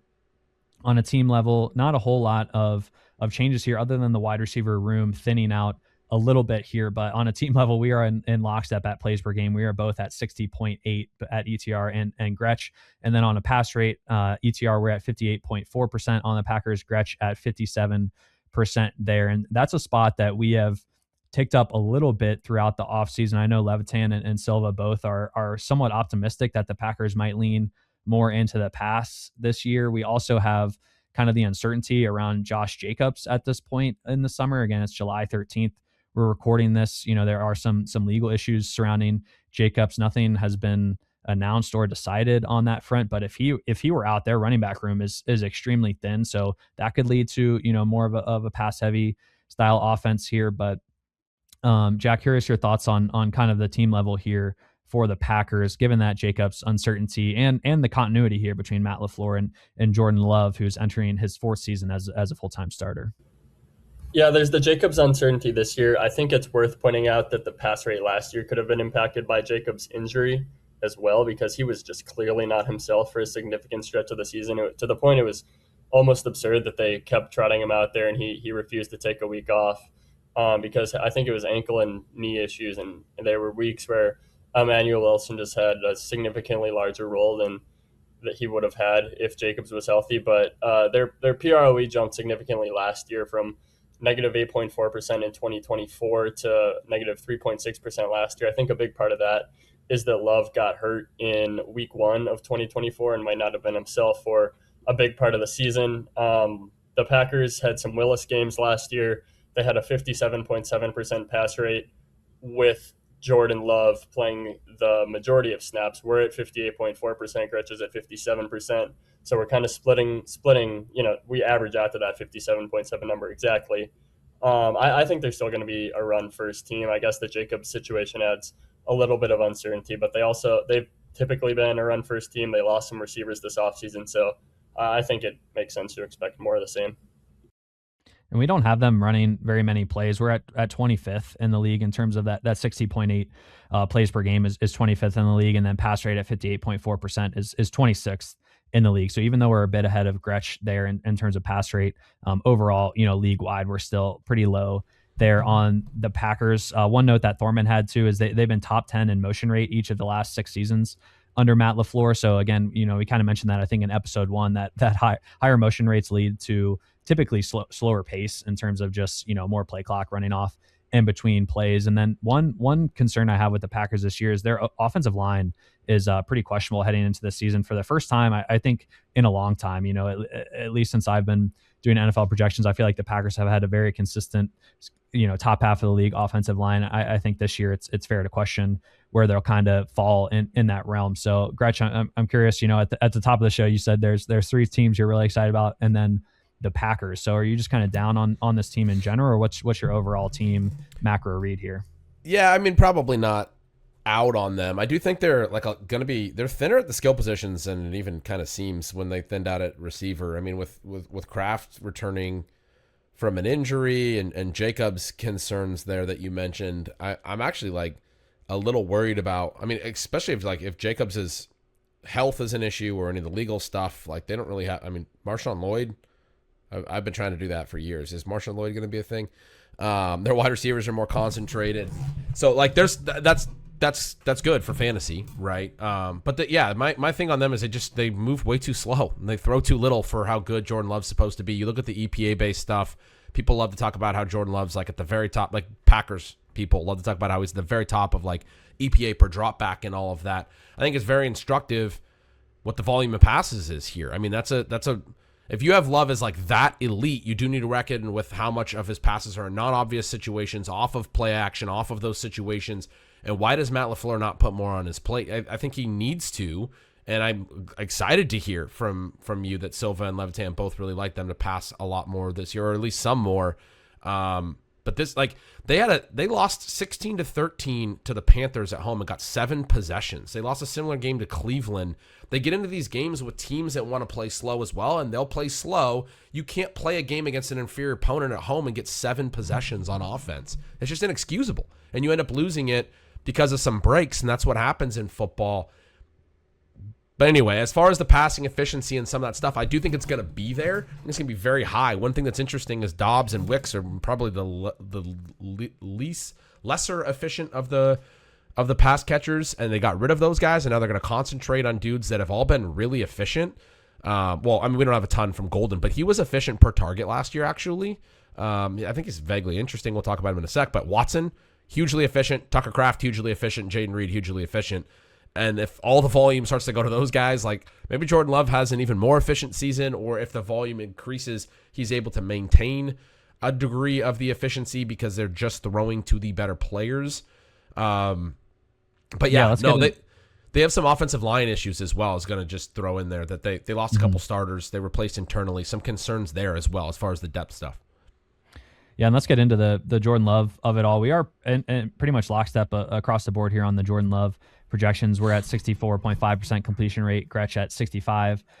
So we're both essentially at 29 touchdowns here, and then we're at 7.9 yards per attempt. Gretch up closer to 8 there. Jordan Love been 7.6 yards per attempt in his career. So we are projecting a little bit of a bump there. I do think that is probably in relation to Gretch's comment there on he lost some of the lower efficiency target earners that he's had over the last couple years, and now we're giving more targets to Christian Watson, Jane Reed, Matthew Golden, and Tucker Kraft. So that should positively help Jordan Love out a little bit. In terms of the fantasy market, we are at quarterback 16 on Love. He's going at QB 18 on Underdog, so a little bit ahead of market there. Last year, he was QB 19 in points per game. He was QB 16 in 2024, and then QB 5 in 2023, which is the only season we've seen the passing volume really elevate for Jordan Love. So, it is kind of like a contingency factor of, man, if we could get these Packers, this Packers offense to throw more, then I do think there is some fantasy upside in Jordan Love. But overall, I think it's fair to have some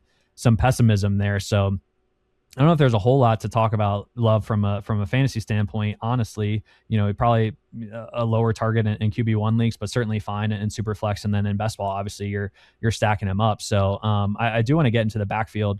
Josh Jacobs, the clear RB1 here we are at 232 rush attempts on Josh Jacobs. Gretch is at 256. In terms of targets, we're at 41.5. Gretch is at 46 there. So we're still projecting full workloads for Josh Jacobs. When the initial allegations came out against him, we did dock him a little bit, and we ended up giving it more to unlisted running backs than we did like to Marshawn Lloyd and Chris Brooks, mostly because we've kind of, created almost like a link of, man, the Cardinals have a surplus of running backs. And if Jacobs were to get suspended at all, we think, maybe the Packers would make a move for a back, or there's always, kind of some offseason cuts that I think maybe the Packers could add to their running back room here. But I do think it is notable that they let Emmanuel Wilson walk, who only has $550K guaranteed from Seattle this year. So I feel like they internally have to feel okay about their running back room. Obviously that transaction happened before the Jacobs allegations and everything, but I don't know. It's a pretty interesting spot here. Jacobs been such a prolific fantasy scorer in Green Bay. He's been the RB8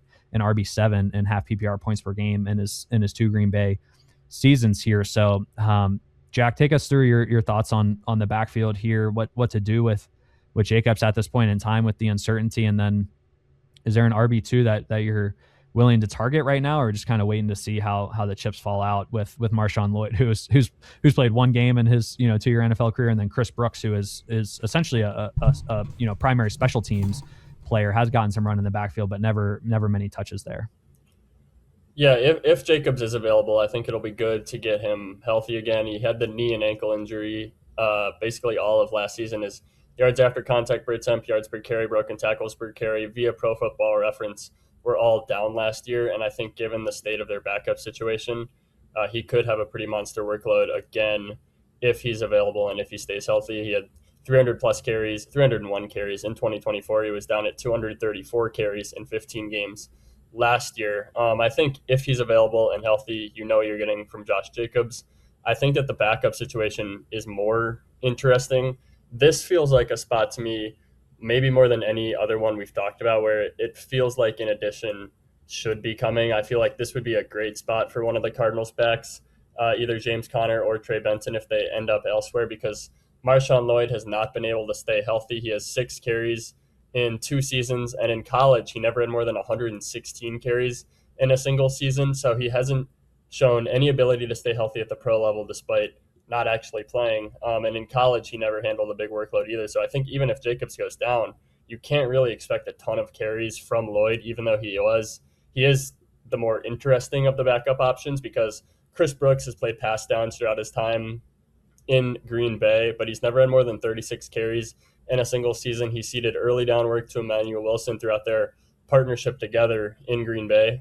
So if Jacobs goes down, the split is pretty interesting, because I don't think Lloyd can handle all that much, but Brooks doesn't really profile, or he's never really gotten a significant carry share for an extended period of time, and he mostly has just been a pass down guy, which brings me back to the point that they kind of should add someone. And if a Trey Benson ends up here, he's immediately like one of the more interesting handcuffs in fantasy. But it's kind of a weird spot because Jacobs has the legal stuff, he's had injury stuff, and despite that, it's kind of hard for me to get overly excited about either Lloyd or Brooks at this point.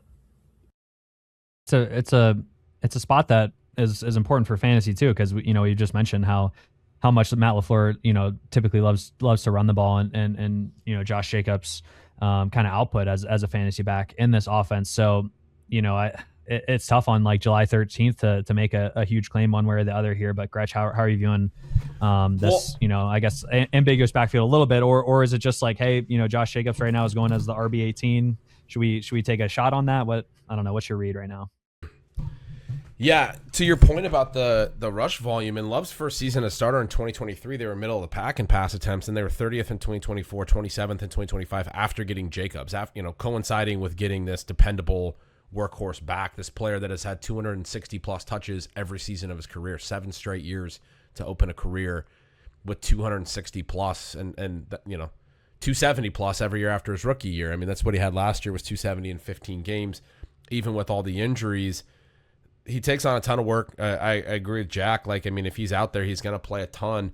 If he's not, is where it gets interesting. And I came into this like with some of the legal concerns, and then the fact that he's 28, and I tend to get worried about running backs that are 28 when they've had 260 plus touches for 7 straight seasons. Like it's hard to maintain that forever. I mean, I don't think he's like over the hill, but some of the efficiency stuff was a little bit down from last year. It's not down from like his full career or anything, but like his evasion was actually really good in 2024, and his yards after contact per attempt really good in 2024. It was back down a little bit in 2025, which again, playing hurt, is going to do that. But I went into it thinking I'd like one of the two backups, and the Lloyd stuff. He's a change of pace runner, flashy big play upside, but can't stay healthy.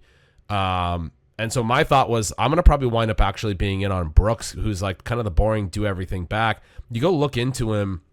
Advanced metrics dating all the way back to college have never been good. He's older than you think at 26. As you noted, he's basically been a special teams guy. He does have size and decent athleticism, and he does everything they need in the pass game. And so like he could just stay on the field due to dependability and all of that, but it's hard to look at his profile through the years and be like, this is like a exciting handcuff. So I go back to Marshawn Lloyd then, because it is a really exciting profile back to college where, if there was going to be ceiling if Josh Jacobs is off the field, I think it would come from Lloyd. Again, you have to assume that he can stay healthy, which he's never been able to do. And so it's tricky. And I completely agree with Jack. This seems like a spot where, because you don't want to depend on Lloyd. It feels like right now they're like being optimistic about Marshawn Lloyd. I probably don't think they can assume that they're going to get too much out of Chris Brooks. Like I wanted to go into it like, ooh, Chris Brooks is a guy I want to draft a bunch. I just don't see it there. So I think if something happens to Lloyd and Jacobs, I agree with Jack. I think you're going to get an outside name that's going to wind up being a pretty important part of the backfield. Yeah, and I think it's a hard backup situation to target in best ball at this point too. Like I kind of wish I was drafting more redraft leagues and was able to pick off Marshawn Lloyd towards the end, because it is a spot like if he stays healthy and there is any sort of suspension on Josh Jacobs, I think that's probably where he has more value. I think it's hard to assume that he is going to play much, if at all this season, just given how the first couple years of his career has gone. So I don't know. It's a really tough spot. Again, I think, it's fine. We're still almost 2 months out from the season. I think there's going to be a lot of fallout in this backfield, and we can react accordingly, but certainly an important spot as we inch closer towards the season here. Let's talk through the wide receiver room though, because doing just like seasonal projections, year over year, it's like, man, how are we going to distribute all these targets to the Packers, like 6 wide receivers that we know they're going to play, and the room is thinned out considerably this season, where Christian Watson gets paid. He profiles as like the probably wide receiver one here. You also have Matthew Golden coming into his second season as a first round pick last year, and then Jaden Reed, who has been explosive and efficient in his first few seasons in the NFL as well. After that is Savion Williams, who was used mostly as like kind of like a gadget guy last year. He had 10 targets, but it was a 1 yard ADOT for Savion Williams, so he was mostly kind of like a backfield screen guy last year. I don't know how much true wide receiver he can really play. And then you can loop Tucker Kraft into this as well. But, things can really condense along the top 3 in terms of inputs here too. And this is a team that we have kind of kept away a lot of unlisted targets. So right now we have 9% on unlisted wide receiver, which makes out to 47 targets. So we've been a little bit hesitant just to glom on a lot of volume to these top 3 wide receivers, even though it seems likely that they, get a lot of that volume. So on Christian Watson at ETR, we're at 91 targets. Gretch is at 108. On Matthew Golden, we're at 80. Gretch is at 83. And then on Jaden Reed, we're at 80, and Gretch is at 93. So Gretch has Jaden Reed with kind of as the wide receiver 2 in terms of target volume here, and then is quite a bit ahead of us on Christian Watson. Christian Watson, an interesting guy because, he hasn't, his season high in targets throughout 4 years of his career is 66. And we're, up at 90, and Gretch is at 108. So, for me, when I was looking at this, I was like, man, what's the difference really between Christian Watson and Alec Pierce when we're looking at their profiles in terms of their deep down the field? Can Christian Watson really earn more targets this year? Is he just going to continue to be, kind of an explosive field stretcher where the volume is limited there? He had a massive almost 18 yard ADOT the last 2 seasons. It's been 16 in his career. So he's only had more than 4 catches in 5 of his 48 career games. I mean, he's really just been an explosive big play threat. So Gretch, I do want to toss this to you, because I think you even mentioned this comparison earlier in the episode, and it's one I came to as well. You have these receivers signed big offseason contracts. There's theoretically more volume to go around in the offense, but it's like, is Christian Watson really capable of adding more to his route tree? So I'm curious your thoughts there, because you're at 108 targets, which is, again, like more than 40 more than he's ever had in a season in his career. Yeah, and I felt like I was really low, and I'm like, I think in my projections, I mean, I certainly come in hotter than you guys on some stuff. In my projections, I felt like I was low on Watson and high on Golden, and that's the way, like when I wrote it up, that's the way that I'm feeling. I love that you guys are lower than me on Watson and closer to me on Golden, because that's more like how I see it. I think I was just trying to kind of like default to ADP a little bit. Christian Watson's been a player that's ADP has been hard for me all offseason. Very he's going a lot higher than Pierce, but very similar to Pierce. I've made that comparison in some of my writing and in my head certainly as well. You're talking about yardage and stuff. He's had some injuries, and like some of the raw numbers, people might point that out. I'll say he's never posted more than 13.2 PPR points per game. Even with really lofty yards per out run figures, including last year, he was up above 2.5 for the first time. He's been over 2.25 in 3 of his 4 years. But it's a high ADOT profile, like you said. It's the opposite. Like I was making that Jameson Williams, Alec Pierce thing, and Watson fits right in there on the Pierce side for me. Maybe a little bit more. Early in the career, we saw a little bit of a lower ADOT. We saw a little bit more in the intermediate range from Watson, and I think it's a little easier for me to see him potentially come down. His ADOT come down with, so it would, the comparison to Pierce is like Michael Pittman's gone, and I've said, well, who would run the deep routes if Pierce is not running them, in terms of how that impacts the scheme. On this team, Jaden Reed actually gets vertical some, and you have Matthew Golden. So I could see some scenarios where Watson actually is doing some underneath stuff, and they're pressing the safeties with other guys. It makes a little more sense schematically to me. But the big contract, you talked about this, I think Pierce was paid for scheme more than fantasy football production. I think Christian Watson was paid for scheme more than fantasy football production. He is a vertical threat who wins with deep efficiency, and that is a skill set that NFL teams are paying for right now. And I think Cardell Tate was drafted in the top 5 for the same reason. I mean, that's what it's the same sort of skill set, but at his peak, he's basically on a 100 target pace. I'm projecting more targets than Christian Watson's peak to this point in his second year. Multiple years ago, last year he was below 100 target pace. Now we know the pass volume was down, so if you're projecting pass volume to come up, maybe.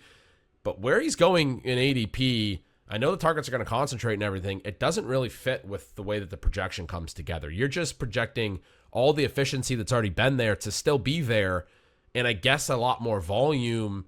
That I mean, that does come from Dobbs being gone. I guess that part of it could make some sense. I think the really big question here is, where does the intermediate volume go? Because I don't think Dobbs was ever special, but he soaked that up because he kind of had to. He led the team with 419 routes last year, which was very low for a team leader, by the way. But when I got through the projection, I actually felt like it might be Golden going into year 2, who makes some sense in the more intermediate range. Like Tucker Kraft's ADOT's like 4.8. He's a short, like catch and run guy. Jaden Reed has been like a really short manufacturer touch or deep threat guy, kind of the barbell, target distribution. They don't have a lot of dudes on the roster that like have run a lot of routes into the intermediate range so far. So the reason I say Golden is just because it's more of an unknown, and maybe they see him in that way. And maybe it's Watson. Maybe that's where the Watson ceiling comes from. I don't know. I will say, despite the massive ADOT on Watson, the target earning isn't that bad. It's kind of the same point I tried to make with Alec Pierce, is that Christian Watson was at a 24% target per route run last year. He was at 22% in 2024. Those numbers aren't like awesome, but they're pretty good. And he had at least a 19% target share in 5 of his final 6 healthy games last year. Health is always the big thing with him, because in week 15, even during that hot stretch, he left in the third quarter with a chest injury. But the per route target earning numbers aren't terrible, despite having a monster ADOT. So I don't mind projecting Watson for a solid target share if he stays healthy. It's just that I have big health concerns because, like Mark said, never more than 66 targets in a season. I think over the past 3 years, he's topped out at like 55 or something. So just hasn't been able to stay on the field. A pretty major caveat to that late season stuff you were talking about, though, is that they weren't throwing. So it's like 5 and 6 targets in terms of the good per route and the target share stuff. It's not like 8, you know. I mean, it's a big difference, I think. Yeah, no, that is fair. I do think, Gretch, your point of like where do the intermediate routes and targets go in this offense? I do think when looking at the wide receiver room, it's a lot of projection of like what these guys are going to do. Kind of similar to Luther Burden in a sense of that, you know, the roles could change quite a bit and who are going to fill those roles. And so kind of going through it, I became even more like optimistic on Tucker Kraft, just given his ascension last year. Like, you know, if he wasn't coming off of a torn ACL, I think Tucker Kraft would be going, you know, multiple rounds higher, just kind of given the vacated targets and kind of the lack of consistent volume earning we've seen from the other options in this offense. But before we get to Kraft, I do kind of want to hit on Matthew Golden because, you know, first round pick last year. You mentioned like his per route metrics weren't as bad as I think like the public perception was. But again, just a low volume offense. The volume wasn't really there, but he did have his best game of the season in the playoffs against the Bears, even on a limited route share. You know, he only ran 46% of routes in that game, but was able to produce 4 catches, 84 yards, and a touchdown in that game. He also had, you know, I noted here that he has a 12.5-yard ADOT, which was essentially the same as Romeo Doubs. So kind of your point as well, like who kind of fits in that immediate or intermediate target area. I do think it could be Matthew Golden quite a bit. And you have the you know, I'm curious your take on his prospect profile. I think it was a little bit of a surprise that he went in round 1 last year and you know, made waves as like the Packers hadn't drafted a round 1 wide receiver in decades. So I'm curious your thoughts on, you know, the runway is clear, I think, for Matthew Golden because Jayden Reed has only played 20% of his career snaps out wide. So like, I think that the 2 wide receiver set's going to be Watson and Matthew Golden. You know, I really don't think Jayden Reed's going to take that leap to play more outside. So the opportunity is there. Can he capture this opportunity? Yeah, Reed's a guy I've always really liked, and last year argued with Leone that he would play more in the 2 receiver sets, which he didn't, and he obviously got hurt right away. But I don't think he was really in line to do that. We talked about it with Josh Downs. I'm kind of optimistic it could happen for Downs. Very similar player that needs 2 wide receiver sets, and I don't think it's likely for Reed because it does seem like they really like Golden and they want it to go to him. In one of my Field Tippers series that I write in the early offseason, my line was, if you went in with low expectations due to a prospect profile that had some real question marks, I think it was easy to see how there could be some positives from the rookie year about Matthew Golden. As far as the prospect profile, I mean, he was very efficient per target in his final season, but yeah, he didn't really earn a lot of volume. There wasn't a ton of production. Had some good touchdown numbers at Texas after starting his career at Houston, but he wasn't even a big producer at Houston. Now, he was a 3-year early declare. He played his age 22 season last year.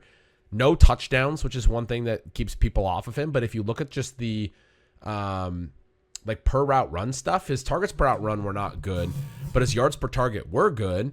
And he was playing in a pretty competitive passing game. And he was efficient despite Jordan Love actually missing him a couple times for some potential big plays. And he was kind of used as a shot play guy. There was a game against the Commanders like week 2 or week 3. Golden got open on a deep post that would have been like a 40-yard touchdown, and Love hung it up there, and a cornerback got back into the play and dove and tipped it away. And then a little while later, they were backed up in their own like 5-yard line, and Golden got deep. It was a tough throw, but he had a step, and Love overthrew it. They both could have been long touchdowns, and he ended up that game with 2 targets and no catches. I mean, there were some moments like that. There was a Browns game where Golden got open vertically, and Love threw it over his outside shoulder, and Golden caught it, but faded him out of bounds on what could have been like an 80-yard touchdown potentially. It was like a 20, 30-yard gain. There are a few of those moments early because I was out on Golden. That's why I read that quote that I wrote. I was out on him last year, and I was writing Stealing Signals and saying, man, he's actually close to hitting for some of these people that were saying that he was decent. There's been some spots that could have actually went pretty well for him, and he still winds up with a 9.0 yards per target despite missing these explosive plays that can juice efficiency. He's a very athletic player. They love him for his catch rate. They said that he has like big hands, and they had drops issues, and so that's part of why I think the intermediate stuff may go in his direction a little bit. They like the potential for him to hold the ball. This is also a team that has drafted and developed over the years. I mentioned Devontae Adams, and they've done this with everyone. Jordy Nelson for years and years and years. A lot of guys, James Jones, etc. And then they had like limited early career roles, and then they developed it into the second year, into the third year, and moved forward. Not every single guy, but they like this dude. They drafted him in the first round. They didn't use him a massive amount. And again, I was not in on the prospect profile when you asked that question. I had some real concerns about it. I felt like his rookie year, basically the people that were out on his prospect profile are getting too much confirmation bias, and the people that were in are probably maybe too disappointed in it. Like I think he was actually better than where reasonable expectations should have been, and now they've cleared the decks for him. I mean, they've very clearly, with Dobbs and Wicks being gone, created some real opportunity. We have way more of a sample on Watson and what he is, and Jaden Reed for that matter. And both of them are very efficient players. Reed, great per route player. It's just his dropback, his routes are going to be limited probably, and the team's going to limit the dropbacks and all those things. Golden's the one where I'm like, at cost especially, he's going pretty late. I haven't done a ton of drafting, like you said. I've taken Golden a decent amount in the drafts that I have done because he's going pretty late, and I'm like, this. Yeah. It wouldn't shock me if he takes a step forward in year 2. Well, that's the thing is he's going third out of these 3 wide receivers. Even after Jaden Reed, and if we are relatively confident he's going to be in 2 wide receiver sets, which I feel like he will be, and then you kind of have the target earning upside. Like I don't think it would be a huge shock if Matthew Golden led the Packers and wide receivers in targets this year. And so the fact that you are getting a discount, he's going in the 9th, 10th round right now, an underdog. We're essentially in line with market, but I mentioned, we still have a lot of unlisted targets here because not many guys have proven to be able to handle the volume in this offense. So we've kind of held back some just out of, caution and like overloading, kind of, I think I mentioned this on previous shows, like, the dead zone running back thing of like, oh, well, the targets have to go somewhere. We got to give them to these guys. Like, it's not necessarily that straightforward, but I do think where he's going in drafts it could be a huge hit if he is able to earn that consistent volume. One more note that I meant to mention was his best game of the year was in the playoffs. And I don't think people realize this. The Packers lost to the Bears 5 targets, 4 catches, 84 yards, and a TD, which again, 5 targets is like a pretty good target share for the type of volume they tend to have. But Matt LaFleur in the offseason said his final game last year was his best performance. And I'm not even talking about catches or yards, just the play style that we're looking for from him. He showed a lot of competitiveness. That touchdown in Chicago was pretty spectacular. So I think you got a glimpse of what he's capable of becoming on a consistent basis. It elevated, like if you're looking at his regular season yards per out run, it was 1.35. It elevated his yards per out run to 1.53. So if you include the playoff game, like a 1.53 rookie year is actually like, it's not great, but it's not horrendous or anything. Like people are acting like he was this massive, massive bust. It would have been nice to see him get on the field more as a first round pick. That's some of the stats you'll see on him and the cohorts he gets thrown in are like, guys with this draft capital tend to play a lot more, but it's not abnormal for the Packers, and then they've cleared it for year 2, so they've cleared the playing time for year 2. And so then, I big error bars on this player too, like Luther Burke. Mm-hmm. Yeah, and then I mentioned Savion Williams last year. He had more rush attempts than targets. He had 11 rush attempts and only 10 targets. The offseason coach Feek has mentioned they're continuing to lean into developing him as a wide receiver, but was mostly kind of a gadget guy. So I don't think he's going to necessarily take too many true wide receiver routes there. You also have Bo Melton, who kind of rounds out the wide receiver room, who has transitioned from wide receiver to cornerback, now back to wide receiver. So again, I don't think much of a threat there either. Let's get into Tucker Kraft, Jack, who tore his ACL on November 2nd last year, but was the tight end 2 in half PPR points per game, ahead of George Kittle, ahead of Brock Bowers last year, and then was posting some monster numbers. Gretch mentioned he has a pretty low ADOT, and he's led all tight ends in yards after catch per reception last year and has like lapped the field. Last year he had 10.8 yards after catch per reception. Just insane. Yards after the catch. I know. Yeah. 10 yards after the catch, a first down after the catch per reception. That's so wild. So that was like 3.5 yards clear of the next closest tight end, who was Darnell Washington. And then the year prior, he was also first among tight ends at 9.3 yards after catch per reception. So for the last 2 years, Tucker Kraft has essentially averaged 10 yards after the catch per reception. And then again, you kind of get the scenario where the targets have cleared out a little bit. Last year, before he was injured, he ran 73% of the routes in weeks 1 to 8. So I think it could be a pretty big year for Tucker Kraft. We're at tight end 5. He's currently going as the tight end 5 there. So, relatively appropriately priced, but curious your thoughts, Jack, on Tucker Kraft's outlook. Yeah, I mean, he's developed into a monster. He was a 24% target per hour run, 2.6 yards per hour run, 10.9 yards per target last year, 6 touchdowns on 44 targets. His targets per hour run and yards per target have improved in each year of his career. improving the per route target earning alongside the yards per target every year of your career is really special stuff. The A dot is low, but like you said, he's such a monster after the catch that it kind of cancels out.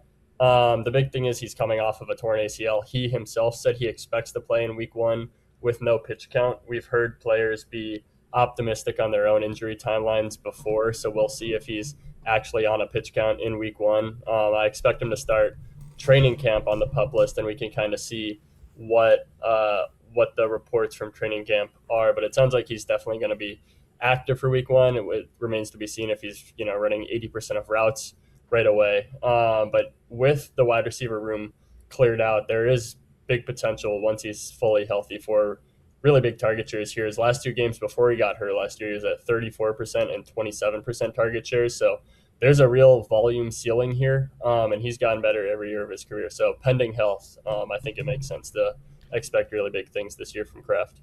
I love the per out run stuff, obviously, and so I had the exact same note. I love when you give a great stat that I have in my notes. I just want to emphasize what you said. Adding the target to the targets per out run and the yards per target every season of your career. That's the 2 component parts of yards per out run. The yards per out run is skyrocketing every year when you're adding to both sides of it, volume and efficiency. I'm worried about coming off injury for a highly efficient player. I talked about it with George Kittle too. I mean, the 10 yards after the catch per reception, like you're just you're that much better than every other NFL player on the field that they can't tackle you for 10 yards every single time. Like that's absurd. And it's not just, because some people will be like, well, it's a knee thing. Like his knee, like once his Achilles or his ACLs is okay. Part of it is like, how hard can you hit the weight room in the off season? How hard can you train? How hard can you get everything, like all the quick twitch stuff? The fact that he's gotten that much better every year probably speaks to a guy who was at his absolute peak last year. Like, how much better could he even get? It's a little tricky for me at a tight end 5 cost. He's a superstar. You guys, I am totally as optimistic as you guys are about how good of a player he is. But you have to pay full price for a highly efficient player that has coming off a major injury. He's been rehabbing all offseason. It's a little tricky. For sure. And we've hit on 2 other tight ends, Colson Loveland and Sam Laporta, that I love taking. Tucker Kraft is also in that realm for me. I agree. I am a little hesitant just coming off a major injury with the explosiveness that he has shown. Like, how much of that can he regain? And with a limited passing volume offense, ideally there's a rubber band effect a little bit where like his efficiency comes down a little, but his volume also goes up in tandem. And again, kind of with the vacated targets. And I think when you look at this wide receiver room, at least, just profile wise, like Tucker Kraft would profile as the best red zone and end zone target here, kind of out of the group, and any short area targets. So I think the touchdown upside is there. And anecdotally, Tucker Kraft, I feel like is just a player I've always loved, because I remember early on in his Packers career, they had this segment on TV where he's from this like podunk town in South Dakota. There's like 500 people from his hometown. And he was enough of a standout athlete that like when he was in high school, they had Tucker Kraft Day in his hometown. Like this dude was just an all-time legend in this small town from South Dakota. And I thought that was hilarious. Like this kid's like 18 years old and he's that much of a freak athlete that they literally make Tucker Kraft Day for him. And he's Please marry my daughter. He's since go on to just, continue to be an absolute beast in the NFL as well. So like if anyone's going to return from major injury and continue to outperform kind of efficiency expectations, I do think Tucker Kraft can be there. So he's a guy I want to be in on. But yeah, tight end 5, you are paying full price. I do think in redraft though, like he'll probably end up a little undervalued. I think the best ball market is probably a little more in tune with just how elite of a producer he was last year. All right, that will do it for episode 5 of this divisional projection series. Appreciate all of you tuning in with us today. Thanks again to Jack and Gretch for all of the great insight. Be sure to follow them on Twitter at JackMiller02 and at YardsPerGretch. I'm on there at MarkDank. Next episode will be featuring the AFC North coming out later this week. So appreciate all you guys tuning in. Have a great day, everybody. Peace out.